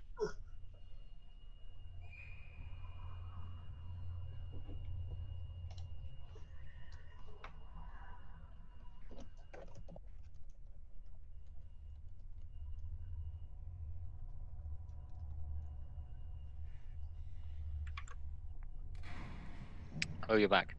That's as close as they can get, is it? Okay, I guess we will be... Muted, right? It's not muted. I can hear him. No, Bry's muted. Oh. That is as close as they can get, unless you want Ace to give up their action this round. No, I don't. Okay.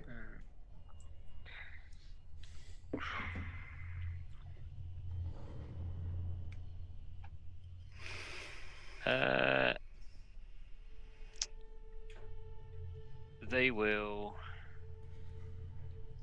No, that's got 10-foot range. I ain't got very much. I guess they'll just prepare a reaction to attack anything that comes in range. Okay, cool. And fortunately, I suppose then, next is Oriana. Burn it. Burn it. Do you want to move back behind the big armored person? Maybe. Hang on. I want to scroll down on the battle map then, because they're just at the end of the... yeah, if I move back so I'm beside Ace. Yeah. And then, well, I'm one over, away from Ace. Okay. And there's that. 20. Does that put me in 30-foot range? Yeah. Because I can't 10. Yeah, give or take, yeah. 30, yeah. So I'm going to use Aganzaz, or whatever his name is, Scorcher. Aganaz's Scorcher, yeah. Yeah. Okay. So it is... On which one? The one that's in front of me. Directly in front of you, yeah? Okay. So, read out the spell for the benefit of people who don't know. a line of roaring flame 30 feet long and 5 feet wide emanates from you in the direction you choose. Each creature in that line must make a dexterity saving throw. Okay. A creature takes 3d8 fire damage on a failed save or half the damage on a successful one. Okay. It's a dex saving throw, you said, yeah? Okay. And... Okay. And there we go. That's a fail. What level was that? 2. 2. Okay. I don't have it at level 1. That is 6. Only 8 points of damage. Oh, okay. So the one directly in front of you takes 8 points of damage. However, Oriana. Yeah. Roll on the wild magic table. Yeah, you remembered. No. Don't roll to see if you get a wild magic surge. Roll on the table. Ooh. Roll Alright. roll 2d roll the percentile and tell me what the score is. Why? I guess because of where we are. I think he's just making up for all the crap times he's missed. No offense, Rex. Yeah. 28. No. Wait, did you get 28? Sorry. Yeah. Okay. Cool. So, A surge of wild magic bursts from you. For the next minute, all your spells with a casting time of 1 action have a casting time of a bonus action. So all of your spells are now bonus action spells. Nice. Do a bonus action? You can do a bonus action. However, because you've already cast a spell, it can only be a cantrip. That's fine. I'm going to give Toll the Dead a go. Cool. Go for it. So it's a wisdom saving throw. Wisdom save. That is going to be a 10. So fail? Yeah, that fails, yeah. Okay. So this is 2d8.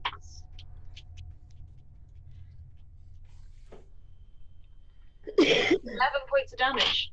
11. Yeah. Okay, cool. I am also wreathed in flame. You are absolutely wreathed in flame. And I will get to that in a moment. In front of you then, having taken all of that damage, is now... no, you're wreathed in flame. Yeah, I'm very intently focused on you. As are the rest of them, because of all the flashes of... However, after the cantrip leaves after the boom of the bell is heard, roll on the wild magic table again. Roll me a percentile dice. This is going to end badly eventually. Well, I'm going to end up riding a mimic again. Or you're going to end up blue. Took us ages to get you back to purple. 50. 50? 50. Okay. You cannot speak for the next minute. Oh shit, that... Whenever you try, pink bubbles float out of your mouth. Any spells you have that have a verbal component cannot be cast. That is unfortunate. So, the next guy is one of the zombies. So, it is going to...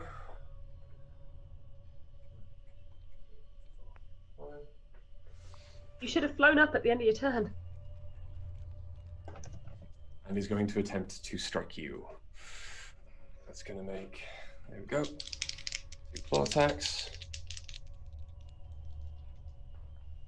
That's cocked. Fortunately, both of them miss. It does take 1d4 damage, though. It does take 1d4 damage. So roll damage for me. Oh. Cool. Okay, so it's taking 4 damage. It reels back from you. And this horrible, guttural, blubbering scream comes out as its hand is on fire as it tried to hit you. It is... All of my spells are vocal. Oh wait, no, I found one that's not. Yay! It's Sepsis's go.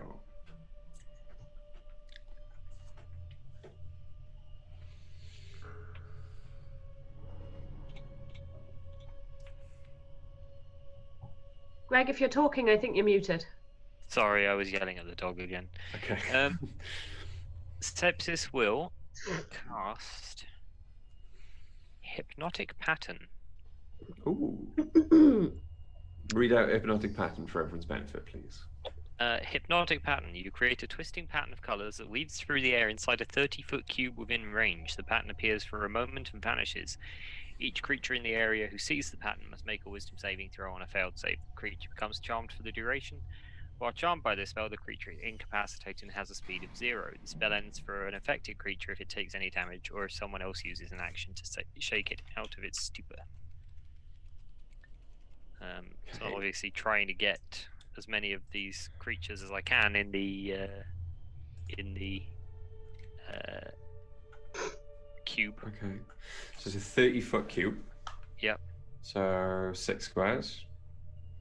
You can get all of the guys at the back. Yeah, it looks like. Okay, well then I will. Okay. So wisdom save from them all, yeah? 3 wisdom saving throws, please. Cool. Okay. So that's a 19. That saves. A 12. Nope. And a 16. That is my DC, so So that it one does saves. save. Yes. So one of them is currently hypnotized. It's the one off on its own Sure. on the other side of the jetty. That's fine by me. I will also use. Sepsis, Yes. roll a percentile dice. Oh Jesus Christ! I'm not even a wild magic person.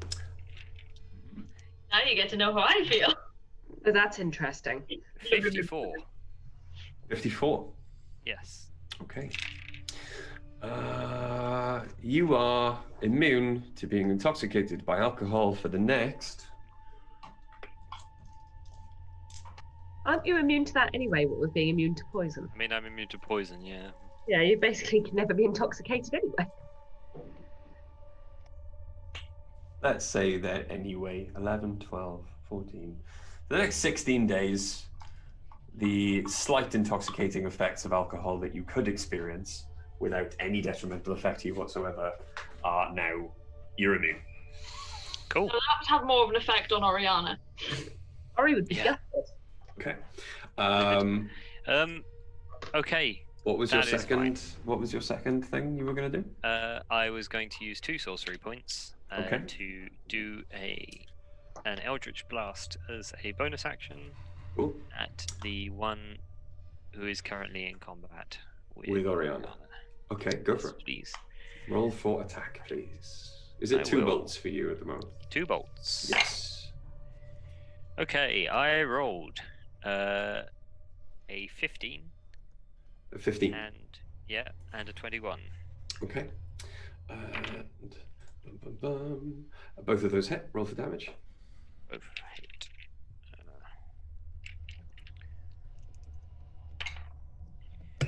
That is 23 damage, please. 23 points of damage. Okay. The Chunky roll.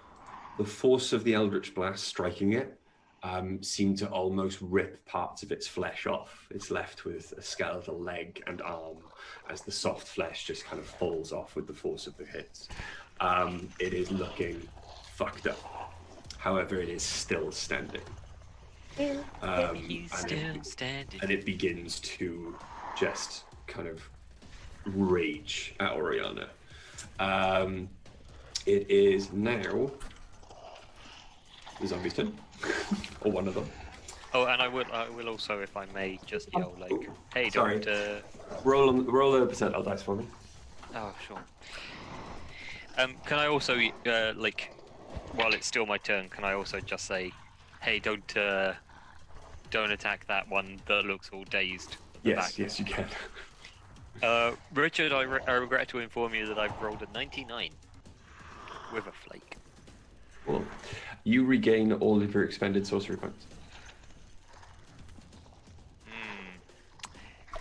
Sort of hard to work that out because I did just expend 2 sorcery points, but I was above my like starting number. But you've just expended them, so you get 2 back.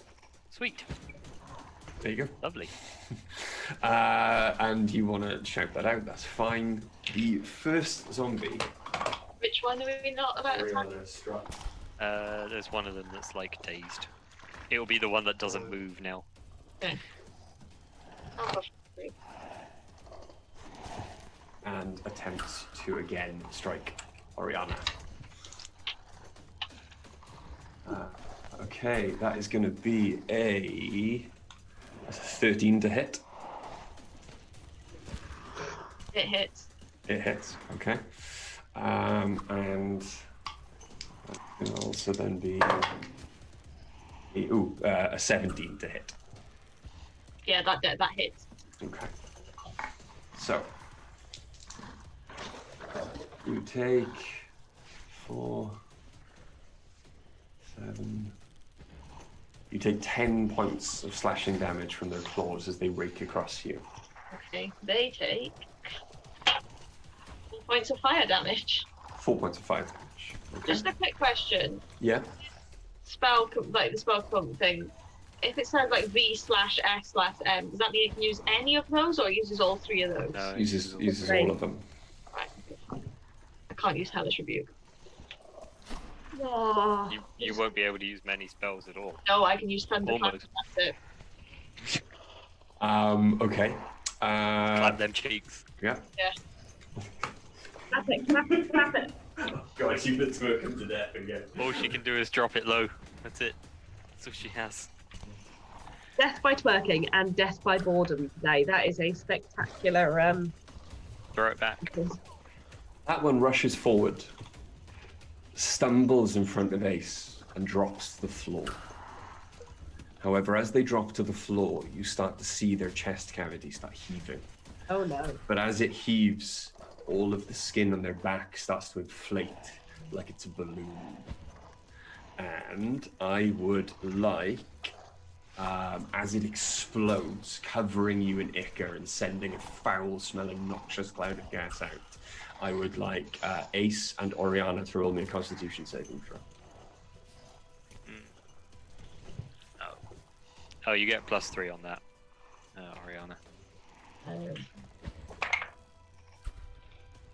24. Okay, that's a save. Ace rolled a 1. But it is, it's +5. It's a 6. Cool, that's a fail. So I hope this is against disease because they're immune. It's poison. So, Oriana, you take 8 points of poison damage. Damn. Ace takes 17 points of poison damage. Okay. Okay. Right. 17 points of poison damage, you say? 17 points of poison damage for Ace. Oof. What's Ace's total? I can track it on this. Currently 58. But then minus 17, so 41. Okay. Cool. And it is Dice's go. The dog just walked up and burped in my face. Dice. Yeah. Work with children or animals. So I'm seeing Oriana take quite a lot of hits, and that's not so good. So, how far? Oh, see, I'm nowhere near bloody anyone, really. Not within 30 feet, anyway. Okay.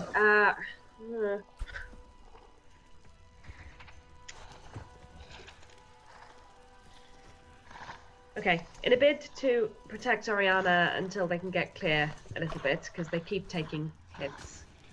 Then again, it's Oriana's turn again really soon. Yeah, I've got a plan. Don't worry about me. Okay, in which case I'm just going to run forward towards the one in front of Ace, as close as I can get with 30 feet of movement. And then I'm just going to cast... I don't have much left for that, really. Magic Missile. He's gone, isn't he? I'm talking to myself. That's fine. It's a crap spell, but it always hits, so it's worth it. So it's not really a crap spell, then, because if you miss, you do nothing. You're muted. You've hit it and you've gone. There's no hope. I've only just realised that now I'm not wearing headphones. I can change my background and it not annoy me. Rich, you're muted. I apologise. The one in front of Ace is no longer there because it exploded. Oh, well, in which case I would have run towards Oriana. You've just made all work for yourself. I apologise. What a goober. He is such a goober. Yeah. Will do. Magic Missile? Magic Missile. Okay. That's going to be... So it's 3 darts. I've never used it before, because I didn't have it before. They all hit. Yeah, it's only 9 damage. 9 damage. Yeah. Roll a percentile dice, please. Oh, I thought it was because both Ori and Sepsis have some sorcerer, but no, you're making me do it as well. That's very disturbing. I don't know. I've never done this before. 81.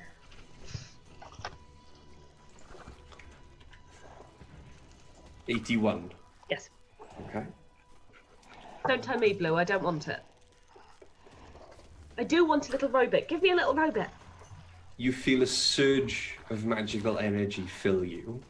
You can take one additional action immediately. Ha! Nice. So far, these wild magic surges are going fucking wicked for us. I know, I am fine with this. Yeah. Apart from Oriana, who can't do anything. No, she can use thunderclap. That's fine. One additional action, but I'm not close enough to hit anything. And I can't do another spell. Yes, you can. Trip. It's a full action. You've been given an action surge. Okay. You could fire your crossbow. Oh, yes, I still have a crossbow. Ha! Yes, Okay. I can shoot him with my crossbow, even though he's really close. I really would like to think that that's all in character. Like Dice was like speaking out loud, being like, "Oh, I can shoot them with my crossbow.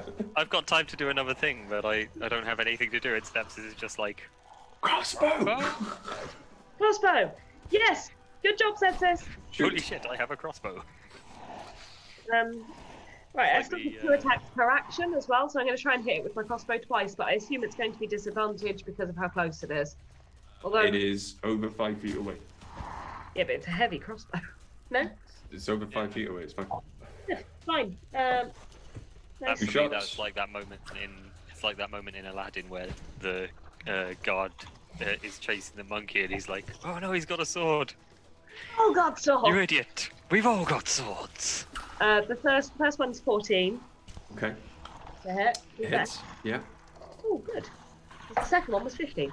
So the first... Wait. The first crossbow bolt hits. Yes. Roll a wild and- magic sedge. No. The first crossbow bolt hits straight through the zombie's skull, Nice. and it drops to the floor. Good. He can stay down, in which case I'll aim the second shot at the other one, but that was... I was about to tell you how much damage it was, but you don't care anymore. However, give me a second. Okay. It then very quickly stands back up. Aw. Still looks fucked up, but it's still standing. What was the second attempt? 15. 15. Same zombie. Yeah, same zombie if he stood back up. Hits. Roll for damage. Right, this time it's even better damage. It's 12 damage. 12. Okay. Yes. Drops again.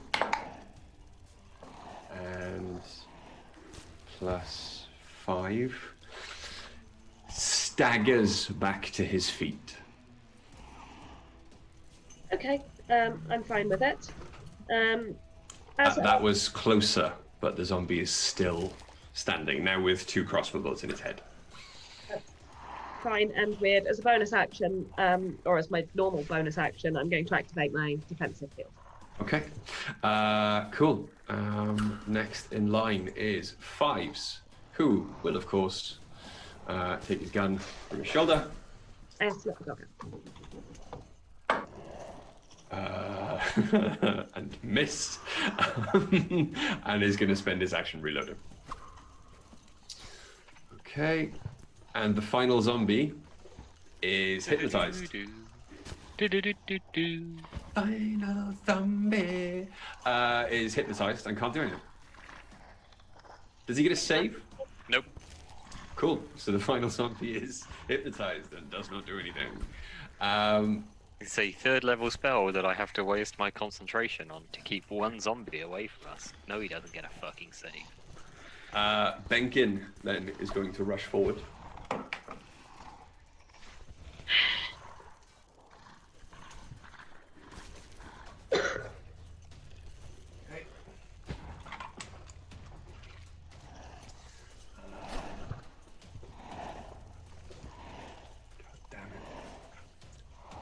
D&D Beyond, why must you do this to me? There we go. you want me to answer that? No. Not at all. Okay, so there we go. He's just gonna hit it. Okay, Bengen rushes forward. Epic. His blade bursting into light and strikes at the zombie. Advantage. That's going to be a 21 or 22 to hit. Definitely hits. It's got 1 hit point left and it's radiant damage. This time, the zombie, as it is struck by the blade, it severs the head. And you can see that whatever flesh the zombie has left is scored by the energy coming from Bengen's sword. And it is not getting back up this time. This one's dead. Okay, it is... Because he's used his full movement, it is now Ace's go. Hey, that's me. Mm-hmm. I think it might be time for sword. Sword? Yes, Ace would like to... Divine Smite a bitch? No. Ace is going to move around, so they are basically... I think there's a square that exists that's only sort of half there because it's on the edge. Yeah. And it's basically just on the other side of Oriana, so that they would be in touching range with both of those. Oh no, that's not a zombie. One of that's them. Benke. There's just one of them now. There's That only one. Oh sweet. Run around behind it and flank them. Cool. Runs around the zombie. Yep. Sword. Ooh. Yes, I invoke the mighty right of sword, and I believe I hit with like a 23 or something. So regular sword damage, yeah? That's a definite hit, yeah, roll for damage. Yep. We will roll for damage. I want to find a D8 that matches. Yeah, there we go. Oh, that's gone. That's gone forever. That D8's gone. Have other D8s, yes. Okay, yes, that is 10 damage. With sword attack number 1. Mm-hmm. Which we will follow up with sword attack number 2. Okay. 17 to hit. 17 definitely hits, roll for damage. How's this zombie looking? He's not hurt yet. Okay, we'll do a basic house divine smite then. Level 1, yeah? Chuck it in. Yeah, just a level 1. Okay. Divine smite. God, that's a lot of features and traits.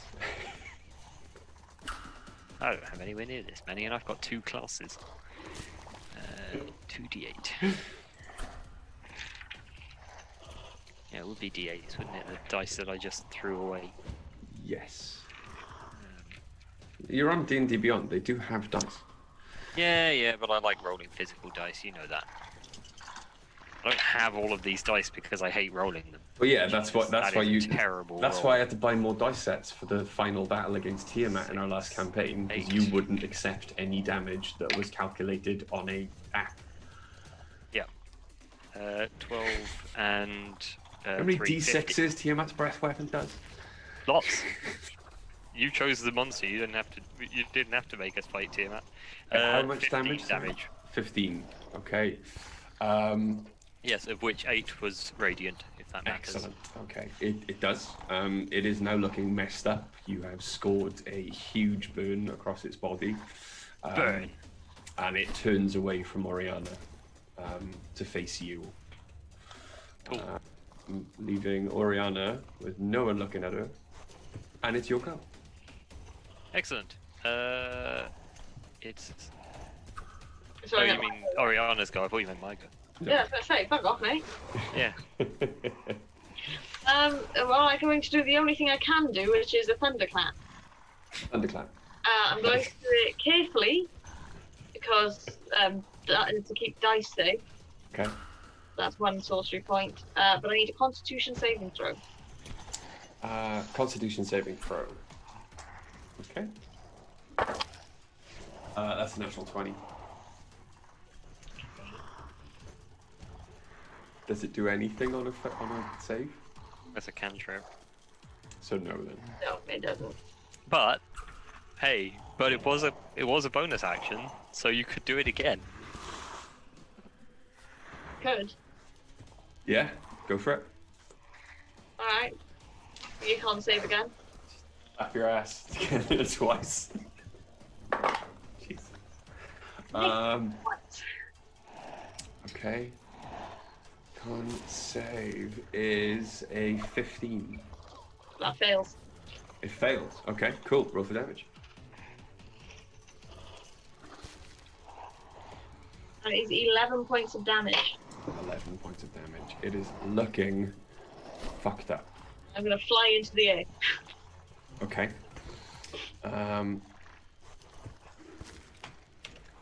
It is I'm literally. wreathed in flame. Hmm? I'm no longer wreathed in flame. No longer wreathed in flame. You fly up into the air. Out of its way. Are you not going to take an attack of opportunity to do that? It wasn't looking at me and I just hit it. However, as you move, it is going to make one swipe against you as an attack of opportunity. With disadvantage. Disadvantage? Yeah, Ace has protection. Okay. Because that was a natural 20. And a natural 1. Nice. Okay, so it swipes against you because it's being harried by Ace. Completely misses you as you fly and burst out of the way. It is, however, that zombie's turn. So it is going to slump over. Its breath starts heaving again. All of the pustules on its back start to expand like giant balloons. Yeah. And I would like Dice and Ace, please, to roll Constitution saving throw. Now I'm really good at con saves. Do I added that? What's the distance on the bonus that Dice would get? Sorry. I think it's 10 feet. Yeah, I think yeah, too far away. it's not the worst one I've ever rolled, which means it's a 14. 14. Yeah. You save, Ace. Hang on, I'm looking up the. Yeah, it is 10 feet. 10. Okay. Ooh. Okay. So, Dice. Yeah. You take 11 points of damage. Barely touches me. Ace takes 22 points of damage. Gross. I prefer what I took. Thank you. And that zombie is now gone.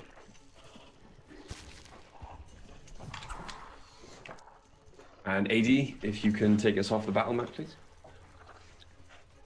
Bye, battle. There's still the hypnotized zombie, isn't there? Well, there is the hypnotized zombie, I suppose. Excuse me? What would you like to do with the hypnotized zombie now you're technically out of initiative? I mean, it only lasts up to a minute. So you've got 48 seconds. What if we all just hit it once? I suggest that we all gather around it and all hit it at once. Okay. Well, I'm not gathering. I'll stay bow out of far that. away. You're going to bow out of that? Okay. You can hit it with a stick. I'm going to hit it. Okay. Perhaps everyone should hit it with ranged things at once. Yeah, I'm going to shoot it with my crossbow. Okay. I think Ace will use a javelin. Okay. So roll to hit. Everyone roll to hit. With advantage because it's mesmerized. Yeah, we'll give that. Sick. So I rolled 17 twice, so it would be 20 for each hit. Okay, cool. 21 for Ace. All of those hit. Sepsis will just an Eldritch Blast. So that's a 19 for the one. Cool. Oh, I'm not rolling with advantage. Why am I rolling with advantage? No one knows me. And a 26 for the 27 for the other one. Higher So I'm it, guessing name those it, both please. hit. I did 18 damage total, Rich. So you did 18. Yeah. Sorry, dog's now barking at the name. Okay. And then waiting for Sepsis to tell me what. 21 damage for Sepsis. Okay. 21 damage for Sepsis. Now, Yeah. before the javelin even strikes its corpse, it is going to make a con save. That does 5. 21. And unfortunately, the javelin was not needed. It did not get back up after the Eldritch Blast, because it failed its con save and its undead fortitude. So, battle is over. There are many disgusting corpses in front of you. And Has it been a minute yet? it takes maybe about 30 seconds before the bubbles stop coming out of your mouth every time you open it to speak, just to test it out. Why But is yes. Ori doing this with bubbles? Oh yeah. Hey, I like come back down. I just stand there going, Hey, Ori. That's new. oh, No, here no. we go. Okay. Don't reply, don't reply. That looked like you lot were dealing with some wild magic surges. Yeah, I didn't Welcome enjoy to it. my world. you didn't enjoy it. I quite enjoyed it. It was great. And it would have been great the first time. I felt like I could just cast spells non-stop, but then I couldn't talk and kind of need that. And then bubbles. I got my awesome charisma ability back. It got stronger. That was pretty cool. There is a necrotic slime on top of the lake. A what? What now? I'll have a look at the lake. It's an actual necrotic slime that is approaching the top of the lake, and it's coming from that island of the tree. Sepsis, do you have some skill with alchemy? Do you recognize this slime at all? Richard, I have some skill with alchemy. Do I recognize this slime at all? Make me a nature check, please. Nature. Because of your background Oof. and your specialization, I'd like you to roll me with advantage, please. I probably don't need it. Okay. I probably don't need it, cocky. Yeah, no, I didn't need it. It was a 22. 22. 22. Okay. As you get down closer to it, Right. the film itself reacts to your proximity. Almost as if it can sense that you are alive. And as you scoop some up then in a vial with your alchemist tools, it writhes and forms as if it is trying to climb out of the tube. Hey, is it like Flubber? It is like Flubber.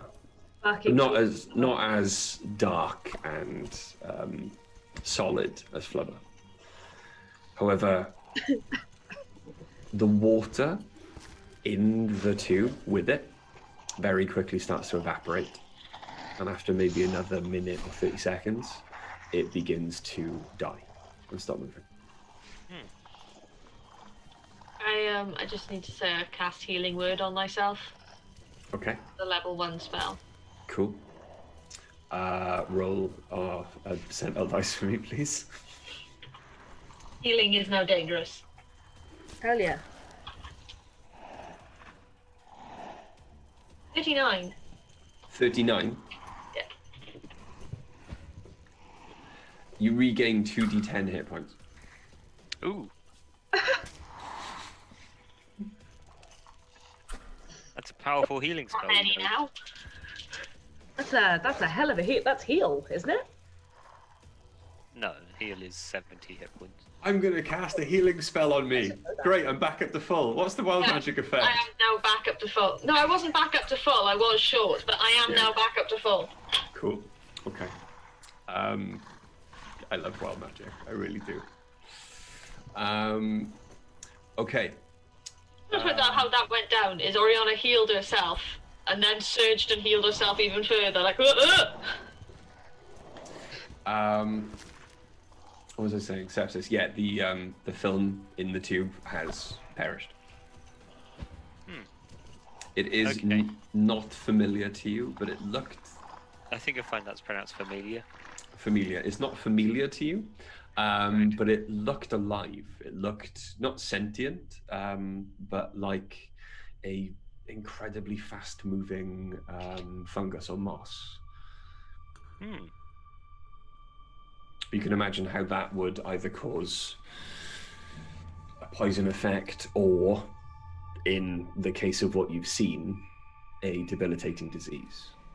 Especially now that you've looked at the bloating zombies that exploded and the way their bodies were formed. Yes, there was necrotic energy there, but there was something almost inside their bodies controlling their actions. Yeah. Does it tell me anything about, where does it come from? Where does it go? Any other? Where does it come from? Cotton Eye Joe song? Yeah. Yeah. It's Don't very. You preempt my Cotton Eye Joe reference? It's a very simple process. You can see it as you get down to the surface of the water, and you're looking across the water, and it's almost white in the brightness of the sun. What stands out is these inky tendrils of this substance, and it sprays out like almost fan-like, and you can see that it all leads back to the island across the lake.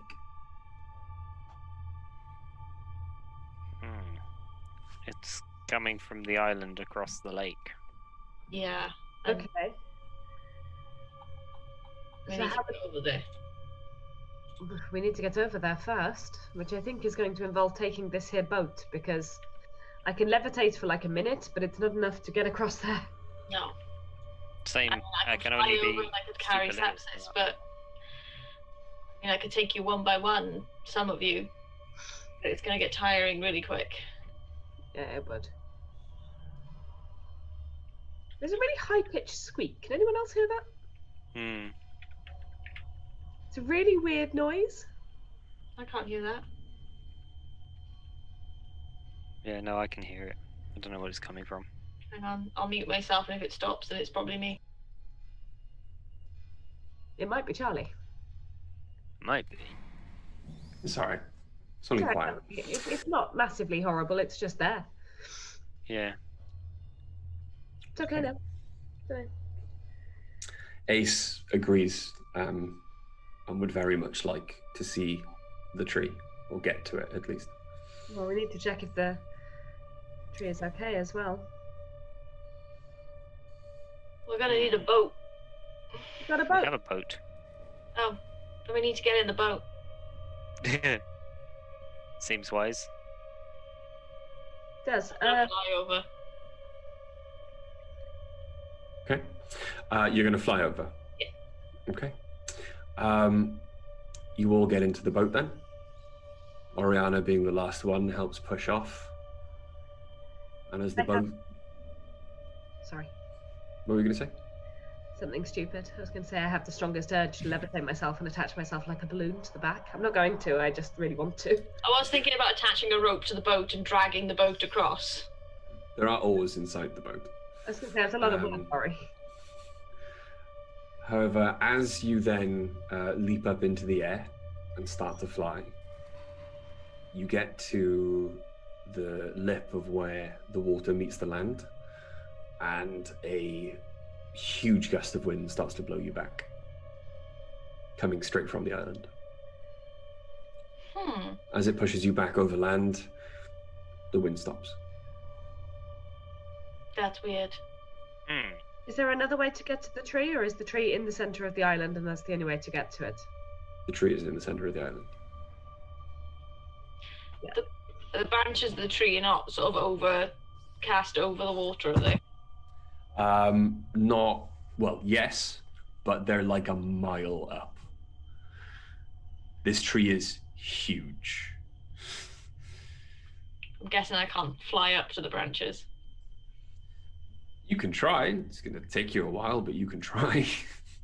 I'll get in the boat. You're basically splitting the party. I'll get in the boat. We're in two entirely different sessions. I'm a mile away. There we go.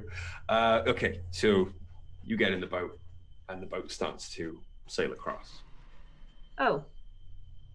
So once Ori got in the boat, it was okay to move. The wind stopped. Mm-hmm. Oh, the wind didn't affect the boat. No, You it was guys were fine. preventing me from flying. Oh. Mm. Okay. Yeah, we'll make our way across to the island on the boat. Okay. I guess. Row, row, row your boat. Terrible. Okay. Necrotic Lake. It Yeah. is quite a distance, and you all start rowing quite heroically towards the island. There are 6 oars in sight, and as you start to go, Benkin turns and says,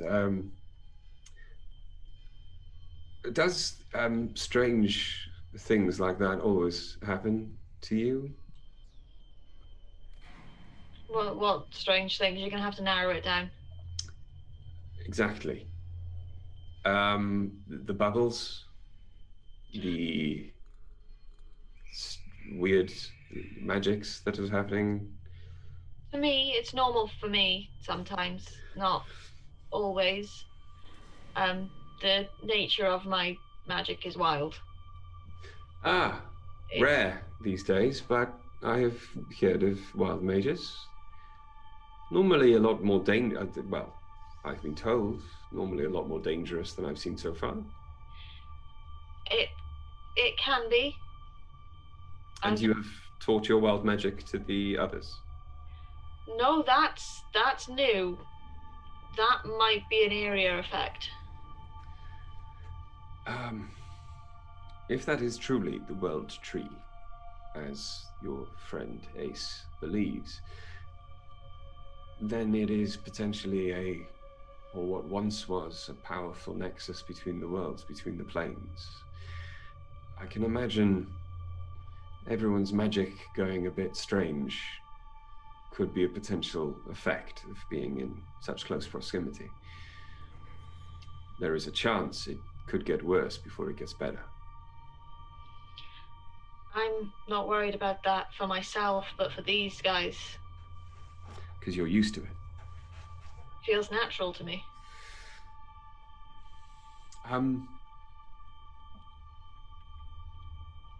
Did one of them say something about you being blue? Yeah, I did that once. And younger? Mine in Portal. Yes. I had a particular wild turn. And went through a quick succession of surges. And I did turn myself blue, make myself taller, make myself older. I summoned a small robot being from another plane. I went to another plane. I turned everyone invisible. Right. That was awkward. It's just another Tuesday. It's quite fun, actually. The only one I don't like is when I visit the spirit realm. Yeah, that sounded creepy. I must say, having travelled with you now these past, I suppose we've spent, 2 weeks together in total? It's been interesting with you all. I've learned quite a bit. I've changed quite a bit. And laughed more than I have in the last few centuries. Good. I'm glad. Many changes need to happen when I get back to the surface. And I will spend the rest of my days making sure that they do. I hope you can. Benkin, will you not be killed for the attempt? The attempt at what? To change things. To my understanding, most elves don't like to be challenged on their beliefs. I'm a general in the Imperial Army. My word carries weight. If I petition to the Council of Albion, or even go so far as to go to Shalem itself and petition the royal family, I must be heard. They cannot kill me for having free thought. What makes you think they're going to like what you say and that they don't already know what's happening? That, exactly that. It's probably them giving the order for all this to happen. Some of them, possibly not, but there will be those who listen who will hear my words. I think you are optimistic in that, my friend. And I'll stick to actions. I prefer to hope, even when all hope is potentially lost. Okay. There are too many cynics in the world already. Sometimes it's hard to be a positive person when you've literally seen the souls of slaves just stuck. He looks at Fives. I will do what I can to free the rest. As many as I can. But anyway, so you've met gods then? One, yeah. Odin likes to turn up every Tuesday. Never seen him well, we've seen him partly on a Wednesday. He wasn't so happy then. No. I'm not gonna make you roll a history check. He wasn't happy on a Tuesday. Really fucking happy on Wednesday. Other way around. I'm gonna guess it was proper manic on a Wednesday. Ace correct us. Yeah. Ace is like, no. He was thin and emaciated and really old on Tuesday. On Wednesday, he was like, 7 foot tall, built like we're shit out. Yeah, that's what I said. We've seen him on a Tuesday, but not so much on a Wednesday, because we didn't actually see much on that Wednesday. He buggered off straight away, didn't he? Yeah. We won't see him on a Tuesday. I never said what state he was in on the Tuesday. Okay. As you then have this conversation, gently rowing out into the middle of the lake, I would like everyone to roll a perception check for me. Oh, big fucking surprise. Apparently it's going to be, because that was only a 4. Ace gets advantage. So, I gave myself guidance without thinking. Is that a spell? Guidance is a spell, yeah. Okay. Well, I gave myself guidance on it. Did you? Did you give yourself guidance? Okay. Please be the wild magic surge that makes you blind. Please. 18 for both Ace and Worm. And the less said about sepsis, the better. Okay. Yeah, sorry, dice. What's your percentile roll, please? That's a D8. That's the wrong dice. Hang on. 55. 55. Yeah, if it actually makes me blind, I'm going to be really pissed off with you personally, though, Richard. What? What happens? What was your score, anyway? What, before guidance? Mm-hmm. No, after guidance. 20. 20, okay. You are incredibly perceptive, even more so than Ace and Worm. However, you do not see what they notice, because the first thing that you notice and takes up all of your attention is all of your hair falling out. Aww. Instantly. Well, that's really sad. However, this happened to Oriana when she was a kid, and you remember it probably grows back in about 24 hours. And so as soon as it happens, I'm going to stand there and go, I always thought it'd look good with a shaved head. What do you think? It'll grow back. I've got the cheekbones for it, don't you think? It'll grow back. As an experiment, Rich, I pick up my hair and drop it into the water. Okay. I want to know what happens when it hits the undead ooze. Okay. literally nothing. It just sinks because the hair's dead anyway. I watch it slowly drift off. However, now you twig on the thing that has struck a stum into silence. And now as you're watching the water, you get to a clear patch and you look down, and the water of this lake, when it's not covered in this oily film, is incredibly clear. Very, very deep, but even at 100 feet deep, you can see the bottom. It's like looking into a mirror. It's like looking through glass. And that's what catches everyone's attention. Even Worm is confused because you see an eye socket. And then the skull. And then your perception gets wider and wider and wider, and you see the neck. And then you see the bones stretching off into an impossible distance. There is a huge, what looks like... If the skull wasn't so spiky, you'd say it was a snake.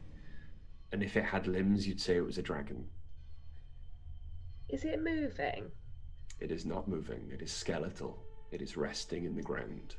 Yeah, but 100 feet below you. There is no flesh attached to it at all, but it is massive.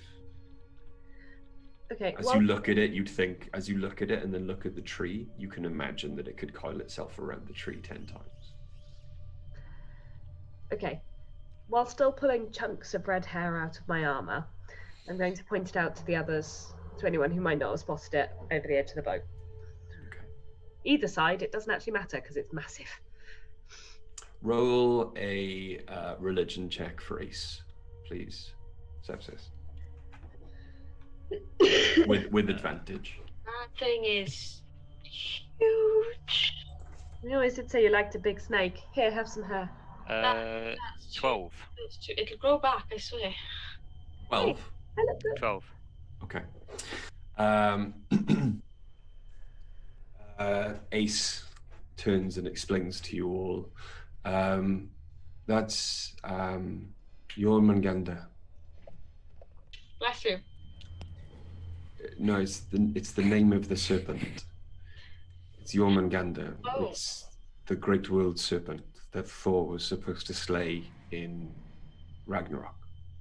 Well, Did he slay it? Is that? Please tell me that's the skeleton of it, and it's meant to be fleshier. It's meant to be fleshier. Okay. So does that mean Ragnarok has already happened? I don't know. oh, what if that was part of the disaster? Where everything had happened and... And as you move closer then to the island, having this discussion on Norse theology, we are going to leave it there for this week. So I don't want to run over 11 o'clock like we did last week and keep AD up any longer than he has to be, because he's, It's getting old. he should get an early night, at least one night of the week. Oh, you were... He does a lot for us. Say early night, he's probably going to go play Apex Legends for an hour anyway. Okay, yes, so thank you for joining us for episode 39. Thank you those who did come and turn up. Thank you those who joined late and stuck around. Thank you especially to everyone who jumped over to our YouTube and got us up to 70. If you have any more friends, please grab them as well. Get us the extra 30 so I can change. Just subscribe. Yes, just subscribe. You don't have to watch. Just that horrible URL. You can see it in the chat right now. I just wanted to say /channel/Dice of the Beholder. That's all I want to say. That's how you use a dog bed, in case anyone's wondering. That is the correct way. That is absolutely how you use a dog bed. But yes. I did the dog bed. Thank you very much for joining us. I hope you enjoyed. Please check out the schedule. It is below. There's almost every night of the week. This week there's going to be something on. Amazing creators, amazing players. Ours are the best though, just saying. But yeah, please join us same time, same place next week. But apart from that, stay safe, take care. We love you guys. See you next time. Bye. Bye everyone. Bye. Bye.